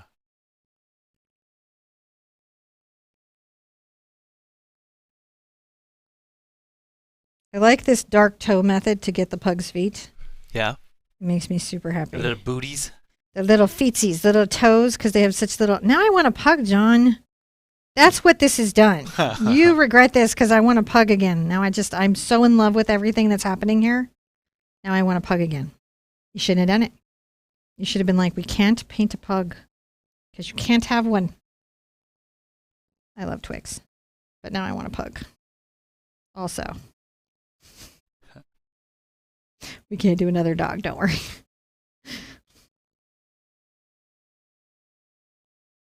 Going to keep adding a little bit of a, we know that there's a little shadow here under the ear.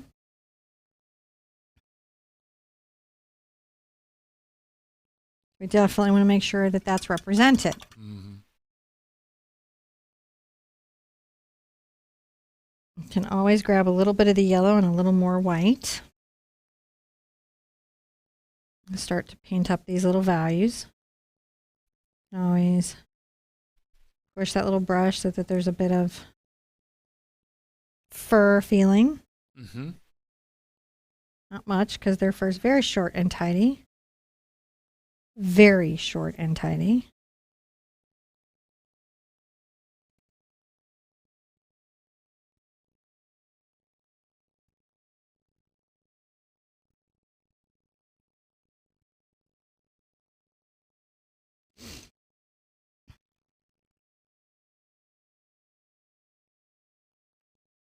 A little bit of those highlights to talk about those toes. Those little toes. Why am I so excited about toes today? But I am. So now you can kind of see why I didn't want to be fighting a dark purple under these light dogs. The underpainting wasn't going to help with the top painting. It was just going to mean that I was going to be fighting purple, and I didn't want a purple base value for the dogs. If I'd wanted a purple base value, then that would have been great.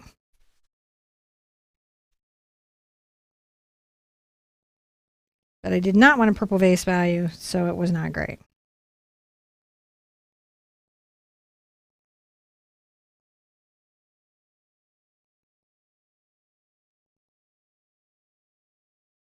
Kind of making sure that there's a little shadow there. And it's really about just playing with the shadows and everything under the dog and then where the highlights are.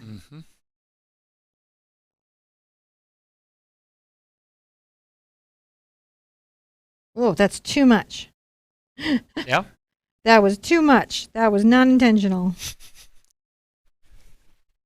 So I'm going to just blend that out with my brush a bit. That's okay. So many dog requests. Various dogs. What kind of dogs? What's trending? Shetland sheepdog. We did. I think we've got some. We have a some- Shetland. do- I think. I think we well, do. We We definitely have a Shep working- and we have the Border Collie. Yeah, we have some working dogs that you. Shep could is a certainly- Shetland sheepdog, Yeah. I believe. That was from the original Big Art Quest, though. So it might not fit the bill wholly. So just putting this fur a little more in shadow, because, you know. Mm-hmm.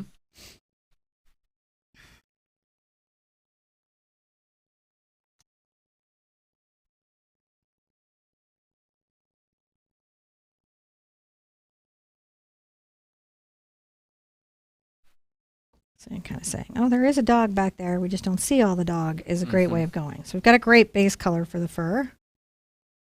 I'm going to add more white into it. Sometimes a little more yellow.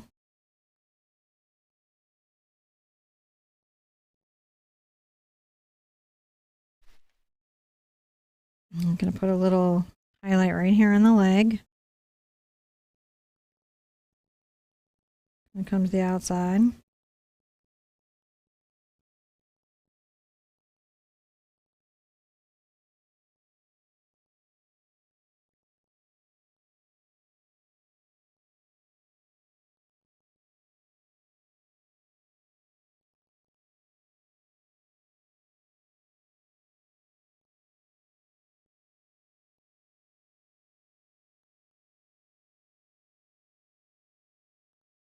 Little paws starting to come together. Mm-hmm.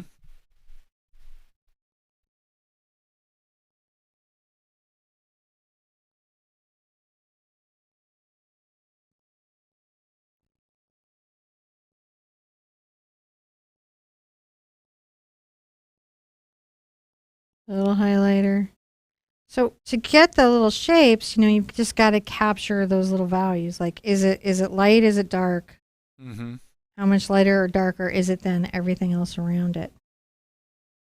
You see me just trying to get a lighter value until I get what I'm going to add a little kind of fur coming out there, I think.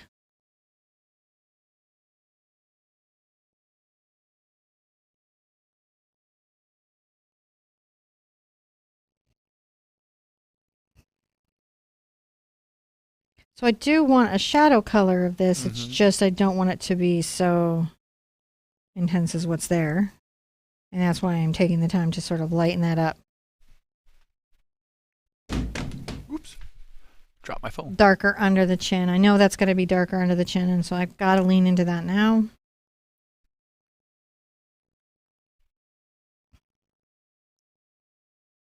There's a little bit of a fur kind of like curl coming down towards the belly, isn't there?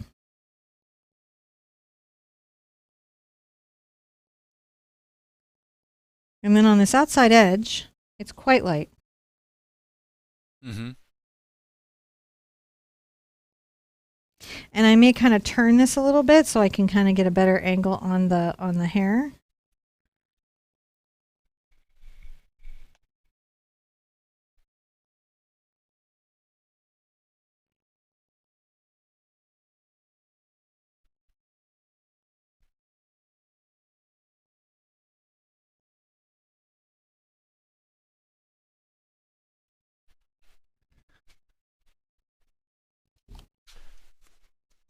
Just trying to pull that little pug together.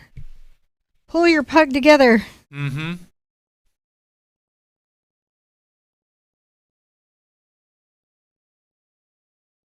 A little more yellow on the inside of the paw, Mm-hmm. perhaps.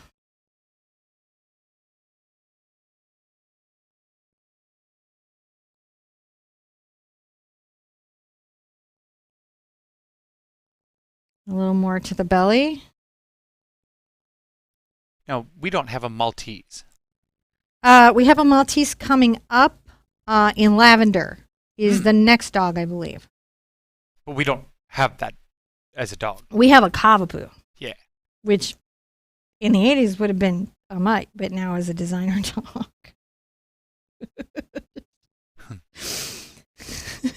Just, I don't know. I'm sorry. That just trips me out completely, y'all. Mm-hmm.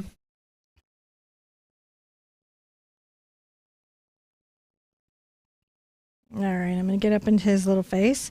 And it's not as bright over here, so we've got to be like over here. We're going to definitely have not as bright as the right side fur.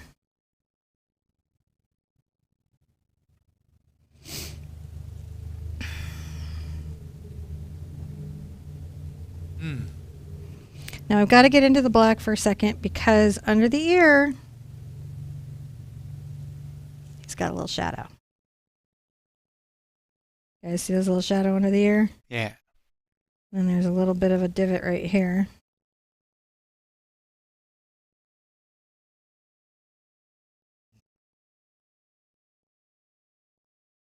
And then if I get a little more yellow and a light color right here, I'm coming out almost from here.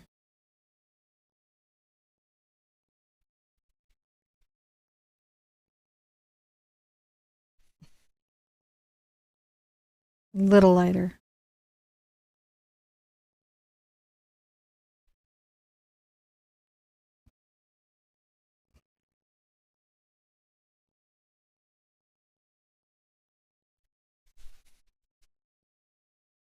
You know, we've got that center. We know we've got that darker center we've got to think about. Coming up the head.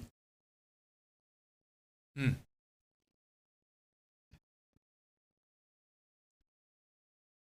It's going to end up being quite a bright highlight right there. Now, this is kind of an interesting question from Another Rosie. bright highlight right here. All right. So, Woo! We question lost about- some people. I have a question about design. Okay. So, when you chose to do the pug's eyes, how did you choose where they were looking? In the reference photo, it seems like they're looking at the apples, and the Sherpa has them looking at the camera, like a YouTuber. So they're actually not looking at either place. Well, the one is kind of looking down, and when I drew it in, I repositioned the eyes, and if I had just dropped them down, then they would just look crazy because I put them in the forward position. Mm-hmm. And that's a thing that may happen sometimes when you do portraiture. Like, I was like, look at me. That's what happened. It does.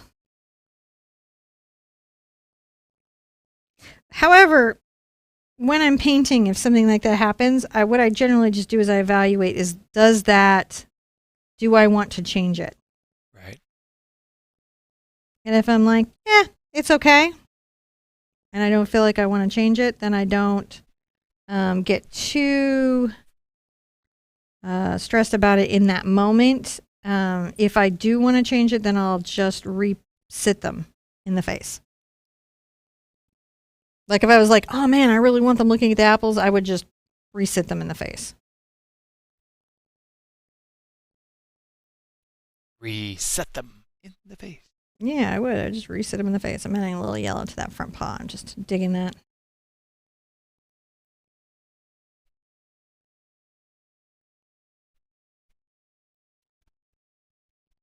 And a little of that brown there to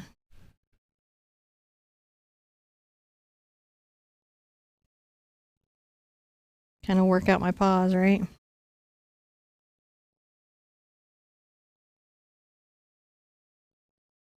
Kind of fun to do.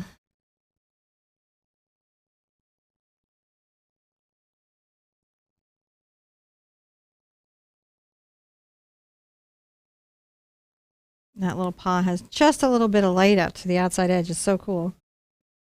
And this little part of the belly has just a little bit of light to the outside edge, which I also think is quite cool.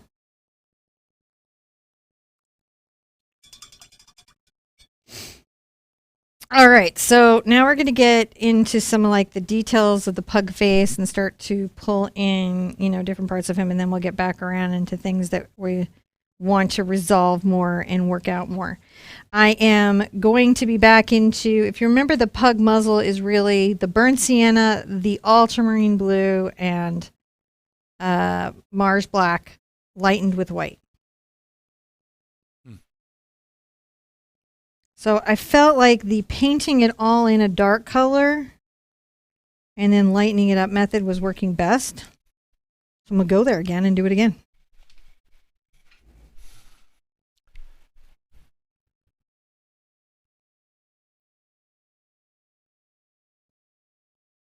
I very much like that, painting it in the dark color and then getting it light again. All right, I'm also going to take the time to start to put in my ears now.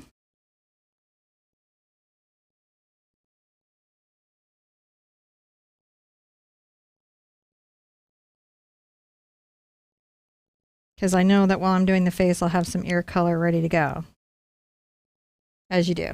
Mm-hmm. Have some little light white here on the edge just to know that it's coming, and you want some that's got a little more brown in it.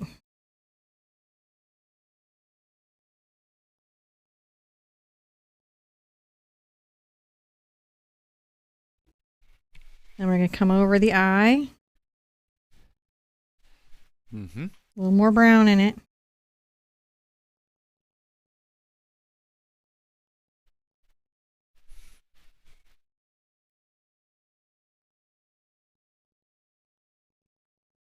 There we go. That's interesting. Will the finished painting have the same finish since the glaze was used in some areas? You know, yeah, it really does. This doesn't substantially change the gloss or finish of the painting. I would say more pigments that I'm using will have different levels of gloss. And if that's something that bugs you, that's a reason to varnish, because through varnishing you can unify the finish of a painting. You heat me up, babe? Yeah. We're going to make a slightly lighter color here from our fur color. Even lighter than that.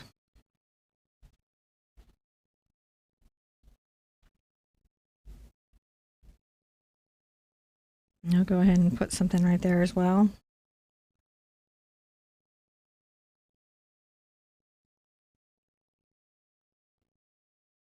And come here and again add above the lid a little highlight.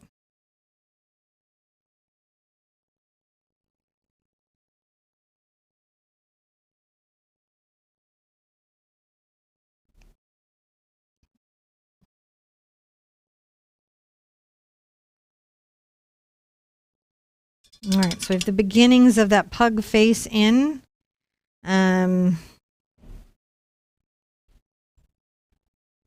While we're here, we can think about the little feet a bit.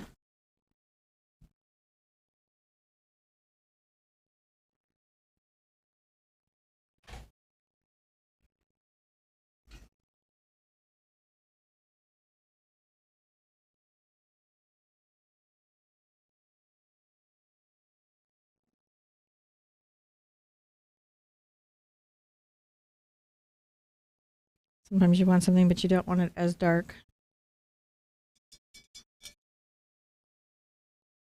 Okay, I'm going to definitely get back into that dance from earlier. Let's put some more blue into this. We've got plenty of white over here.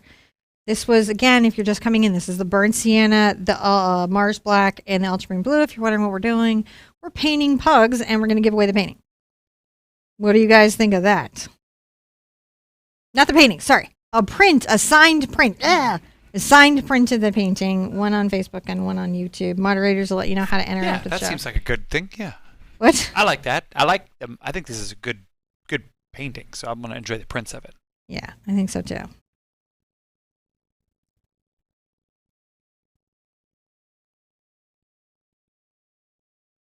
I'm taking just a slightly lighter gray.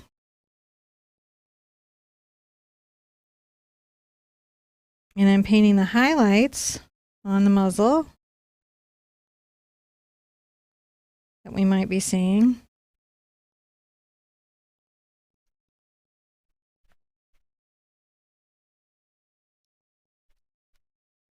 I'm also going to come into the nose.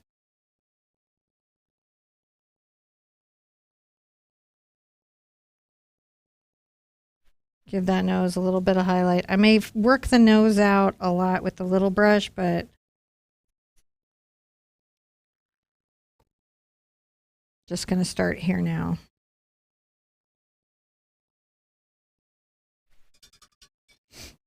Now with my detail brush, because I just want something with a little more control. Oh no.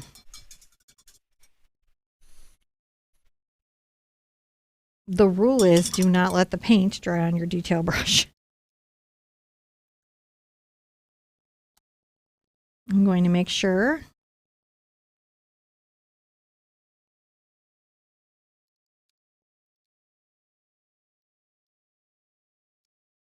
that I'm happy with that shape. So there's a bit of an angle up, across the bridge, down again, back in, and then you do the little slits of the nostrils coming up. I'm going to come down here and just make sure that this is a bit more in shadow. I'll store this brush after the show. So I'm going to change water too. Do I have clean water? Yep. Clean water and warm coffee? I think your coffee's pretty warm. Gently know. He just heated it for me. I'm going to get a little bit of that highlight color. And you see I have white here, so I can just easily get to a highlight. That's a strategy, right?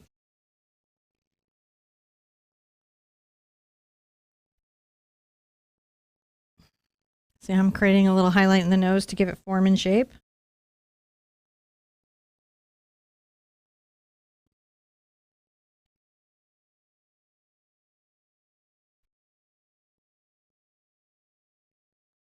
Now, inside of the nose, there's always a little bit of white on that one side, so I definitely want to show that. It just takes a bit of work to make the nose show.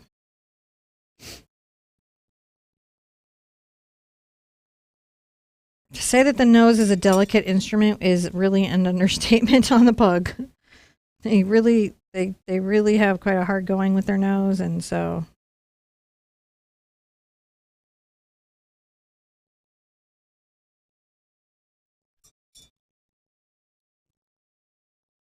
I got sure that everything was rinsed out. I'll take a little white over to my blue and brown and gray mixture. Let's make sure we add a little highlights there.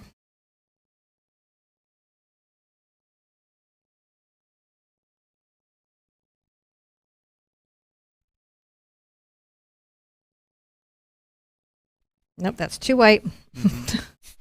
That'll happen sometimes. Sometimes I'll touch the canvas and I'll be like, whoa, I grabbed the wrong paint. It's too much of what it is.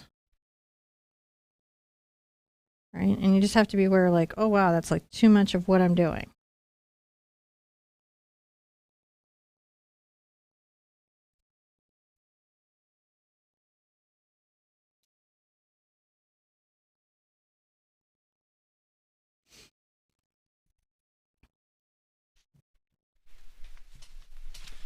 Get a little darker color there.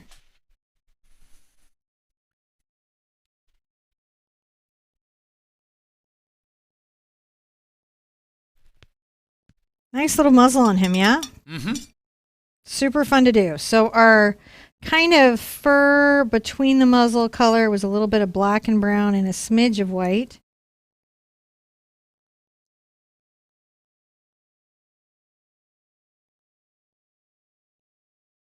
I did do, got a little bit, I can put a little darkness right there and sort of shade with my black where it's necessary. I just want those little highlights on that mid-bridge. Get a little white, brown, little of that light yellow. Just going to make another little. All right, so now that other part has that little highlight on the wrinkle. You need highlights on the wrinkles sometimes. Water on my brush, kind of blending in. Mm-hmm.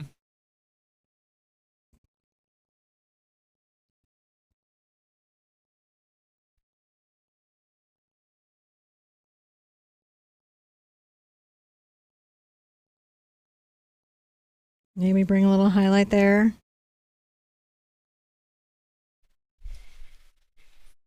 Yeah, I've just got my 2 here. It's okay. I don't always have to use my angle. Yeah.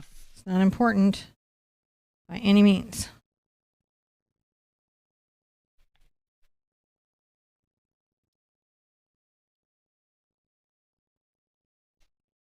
Come in here with a little darker color.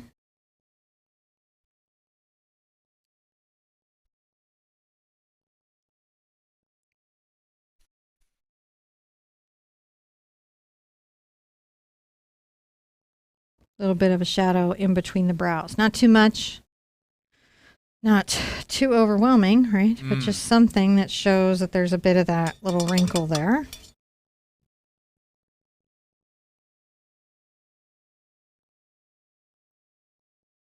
Brown and black.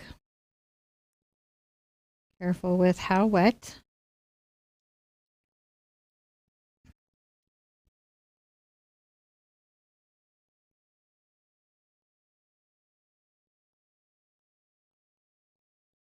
A little bit right here.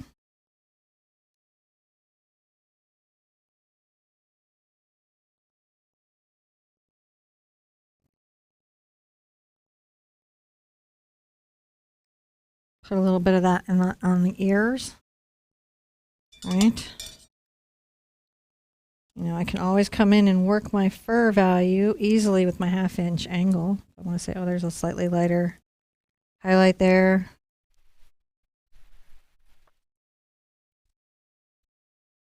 A little bit highlight right there. Mm-hmm.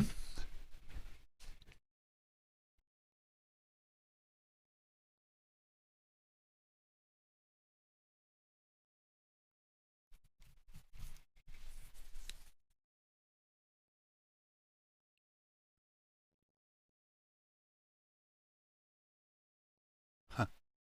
A little bit of highlight coming down. So Crystal's trying to understand how long we've been here. It's really just rewind to the beginning. It's about 2.5 hours, I think. Maybe close to 3 now. Yeah, I think we're getting close to 3 hours. It's 3. When I do 3 Hoot, I'm expecting it to be 2.5 to 3 hours to do the painting for me. 3 hours and 22 minutes. Oh, we're 3 hours and 22? There we go. That's why it seems like this is a more pugalicious journey. Yes. So it is a more pugalicious journey. We're up there. But if you would like to go see the beginning, you can just rewind. It's all there. It's all here, and it will remain up, and you can do this in your own time and fast forward and rewind.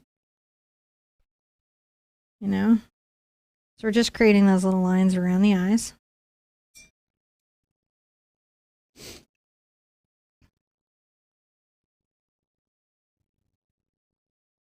A little paint there to make sure that we got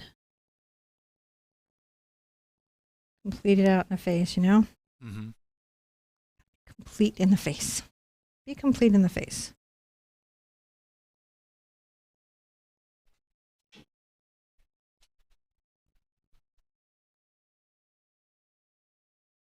Little shadow beneath the chin to give it some value, some little ooh there.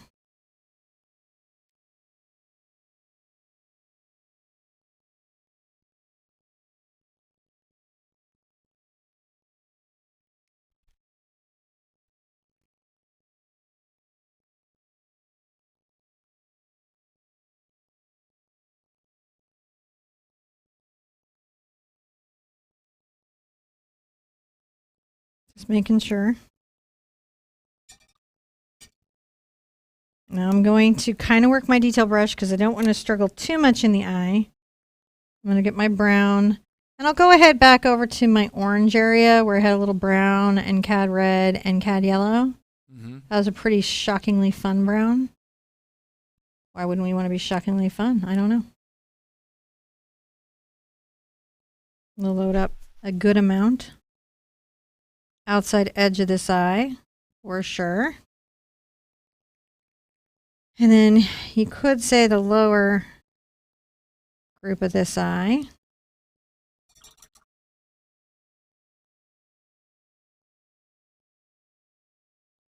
I'm going to come here and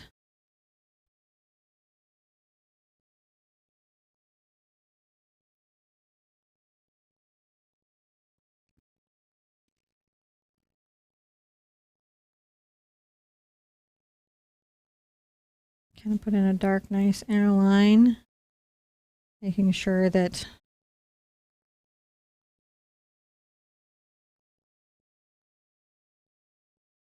sort of the wandering eye that's happening over here.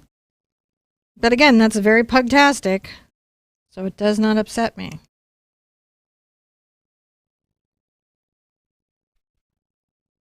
I'm going to go ahead and kind of bring a lid above the eye.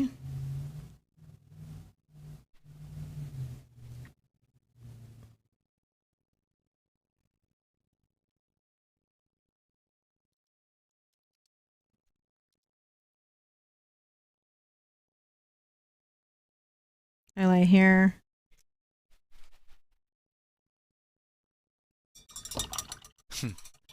This is a serious one. I'm being serious? This is a good painting. Oh, no, yeah. This is a really good painting. I'm proud of this. I'm going to take a little of my white and blue. And come here in my nose and be like,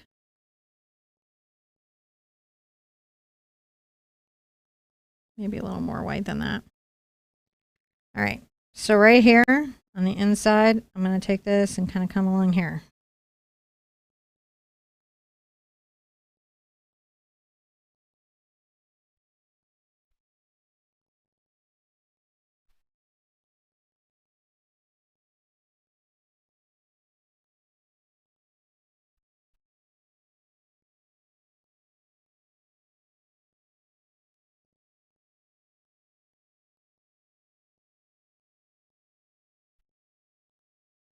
That wandering eye is like crazy. But not unlike a pug, so I'm going to lean into it. I'll definitely want to thin that out. Just making some little dark lines that I know I've got to have. And then I'll come in with my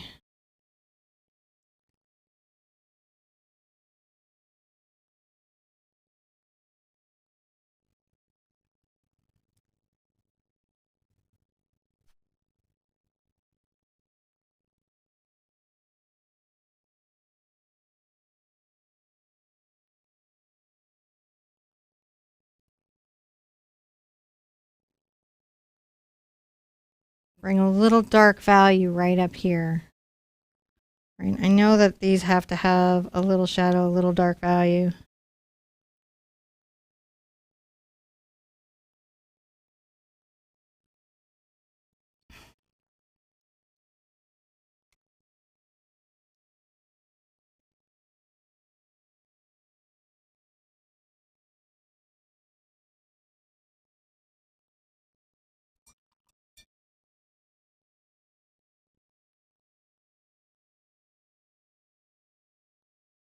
Let's get a little highlight.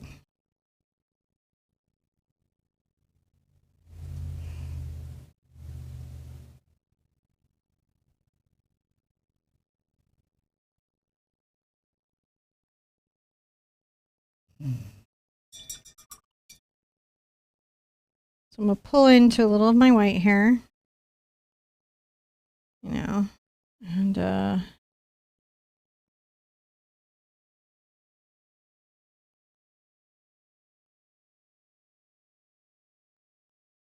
little wet eye there and there.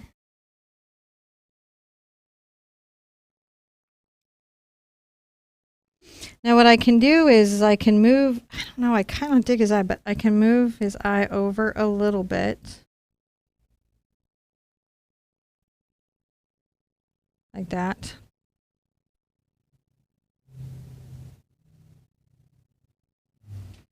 Slivering out some of the brown.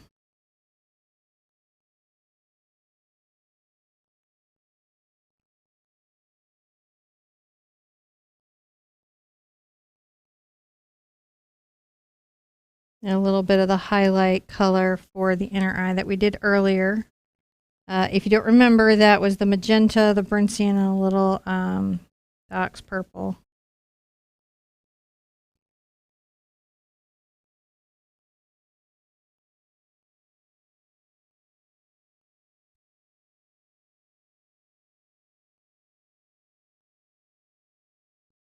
A little wet spot right under that eye there. This is like with the white. A little wet spot on the nose right there.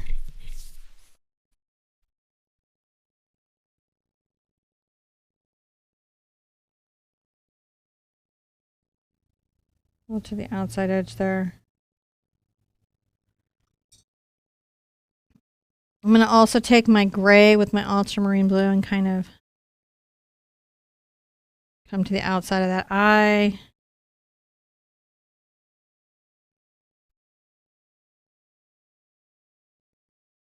And to that side of that eye. All right, I'm pretty actually happy with that. Back into my round. And come under this ear.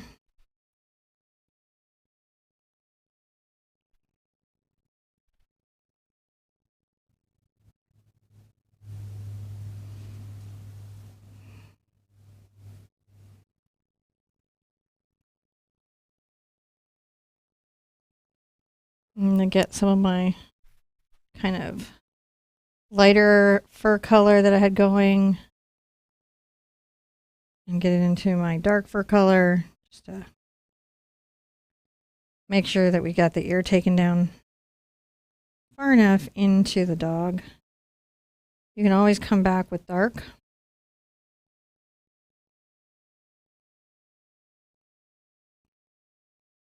Guys, I just think, let's take a look at it for a second, shall we? Mm-hmm. This is pretty crazy. Look at those pug guys. I'm kind of happy with that. I think they're pretty good looking. I think we've done really good, guys. This was a big painting to take on. Christine thinks the eyes look fantastic. I think they look fantastic too. I feel much like the Basset Hound. These eyes really are very much what you would expect in this breed of dog, so I'm really happy with that. I'm going to take my glaze again and make sure that I am anchored under my paws. Maybe darker than that. And under my pug itself.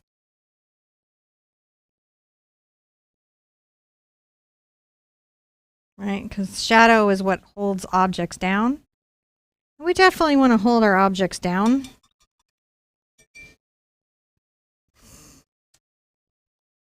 I'm happy. So, if you'd like a chance to win this painting on Facebook, leave a comment in the chat even now. Hashtag the Art Sherpa. And if you'd like to enter on YouTube after the show is over in the comments section, hashtag the Art Sherpa with a comment. Next week at next Tuesday's class, I will announce the winners during the live show, just like I announced today's winner from last week. And two of you will have a signed print. I'm going to sign this one here, but your print will be signed again. Again, right? Because it's not just the one signature, it's all the signatures, right? Whose signatures? Many signatures. Sounds like any signature would be good right about now. Let's go down here and go.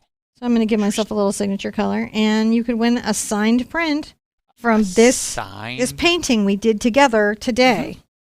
This was a big couple of pugs. They were Oh no, this was one of my bigger paintings from the Big Art Quest this year that I intended to do with these pugs. I knew we would be kind of in. I actually thought we might be in 4 or 5 hours, so I wasn't really sure how it was going to go. But I didn't want to tell John that because he might not have shown up today. But I actually think, again, because it's a lot. Two pugs, in this space with two apples and a pumpkin and a fall background and wood. We did some things today, didn't we? Didn't we do some things today? And I can't believe so many of you hung with me for the whole duration of the show. I know many of you had to go on and do other things today. You're like, oh, I got to go.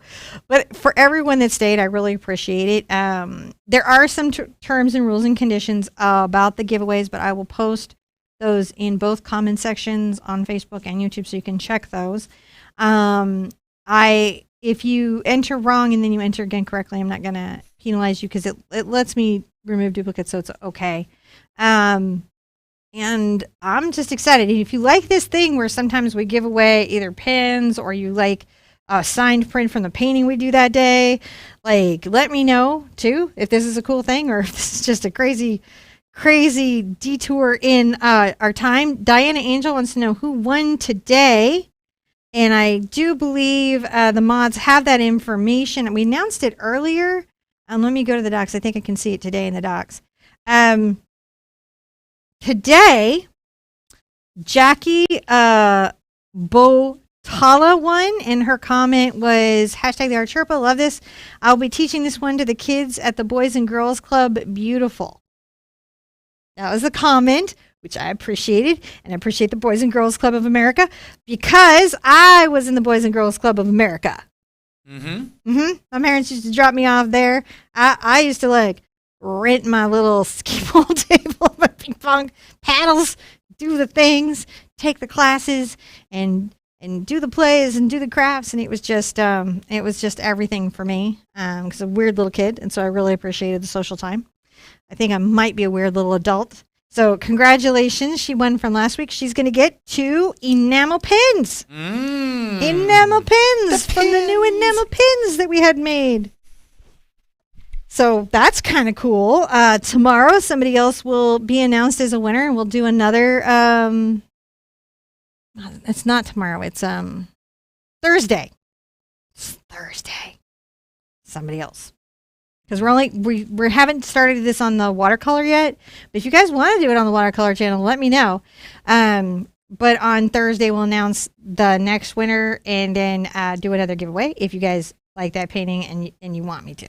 So or we could do pins or something. I don't know. I'll let you know by then. So official, isn't it? Yeah. You feel so official? Hey, babe. Yeah. Thank you for hanging in. This was a long one. Thank you for doing this. This is pretty awesome. I love the pigs. I get pugs. I get to put Pugs. the pugs on my wall. Pugs on the wall. Pugs on the wall. Pugs on the wall. Pugs on the wall. Hi ho the dairy-o. There's pugs on the wall. So I want to say super big thank you to everyone out here. Thank you to everyone who's hung in. If you have any questions about licensing, support, use of how to use it, write support at theartsherpa.com. I was chatting with some folks out here.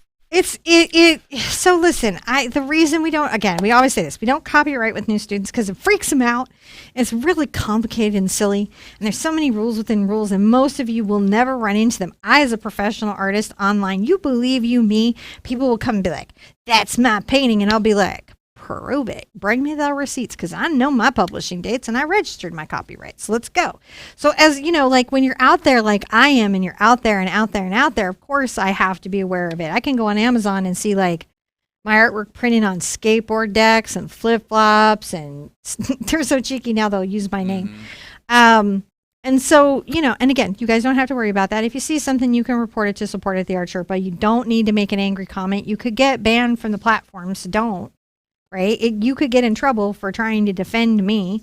And also, you never know. Like maybe I told somebody, I don't care if you put my label on your candle. So just write, and then we'll figure out if it's something that's egregious and serious that we need to do something about, or if it's something that's like, we don't want to be art cops, and, we hope everyone will follow the use policy, but we also don't want to be butts. It's a hard balance, isn't it? Because I want to paint pugs. That's what I want to do with my time, not run down copyright problems. And hobbyists don't need to really, it's good to kind of know about. I have a video about it that you can watch that's funny and not scary, and it's funny. And then you can kind of laugh and be like, oh, it's not terrible. It's kind of funny. But it's not critical for you at this thing. When you're selling, if you go into art business, it's something that you should know. And I'm always surprised when professional artists don't know this stuff because it's our business. And all the nuances and ins and outs of it. But for new artists, I just ask a question and I will answer it for you, because that's what I'm here to do, is make sure you get a calm and happy answer that explains things and clarifies things and doesn't make them complicated. Oh my gosh, I'm talking so long. People are going to think this video was forever. It's really good though. It's a good video. I maybe need to do the Q&A on it again soon. Be good to yourselves. Seriously. Right now, especially in the world, take care of yourself. Make decisions that are taking care of yourself. Take care of each other. We're not alone in this. I mean, like as a Gen Xer, where we like to avoid the whole rest of the world on a GP general policy, right? We're like, you don't see us. Isn't that generally true? Yeah. Right. Even so, though, I live in a community, right? So take care of each other. Make decisions that keep your community safe. And I want to see you at an easel really soon. Bye-bye.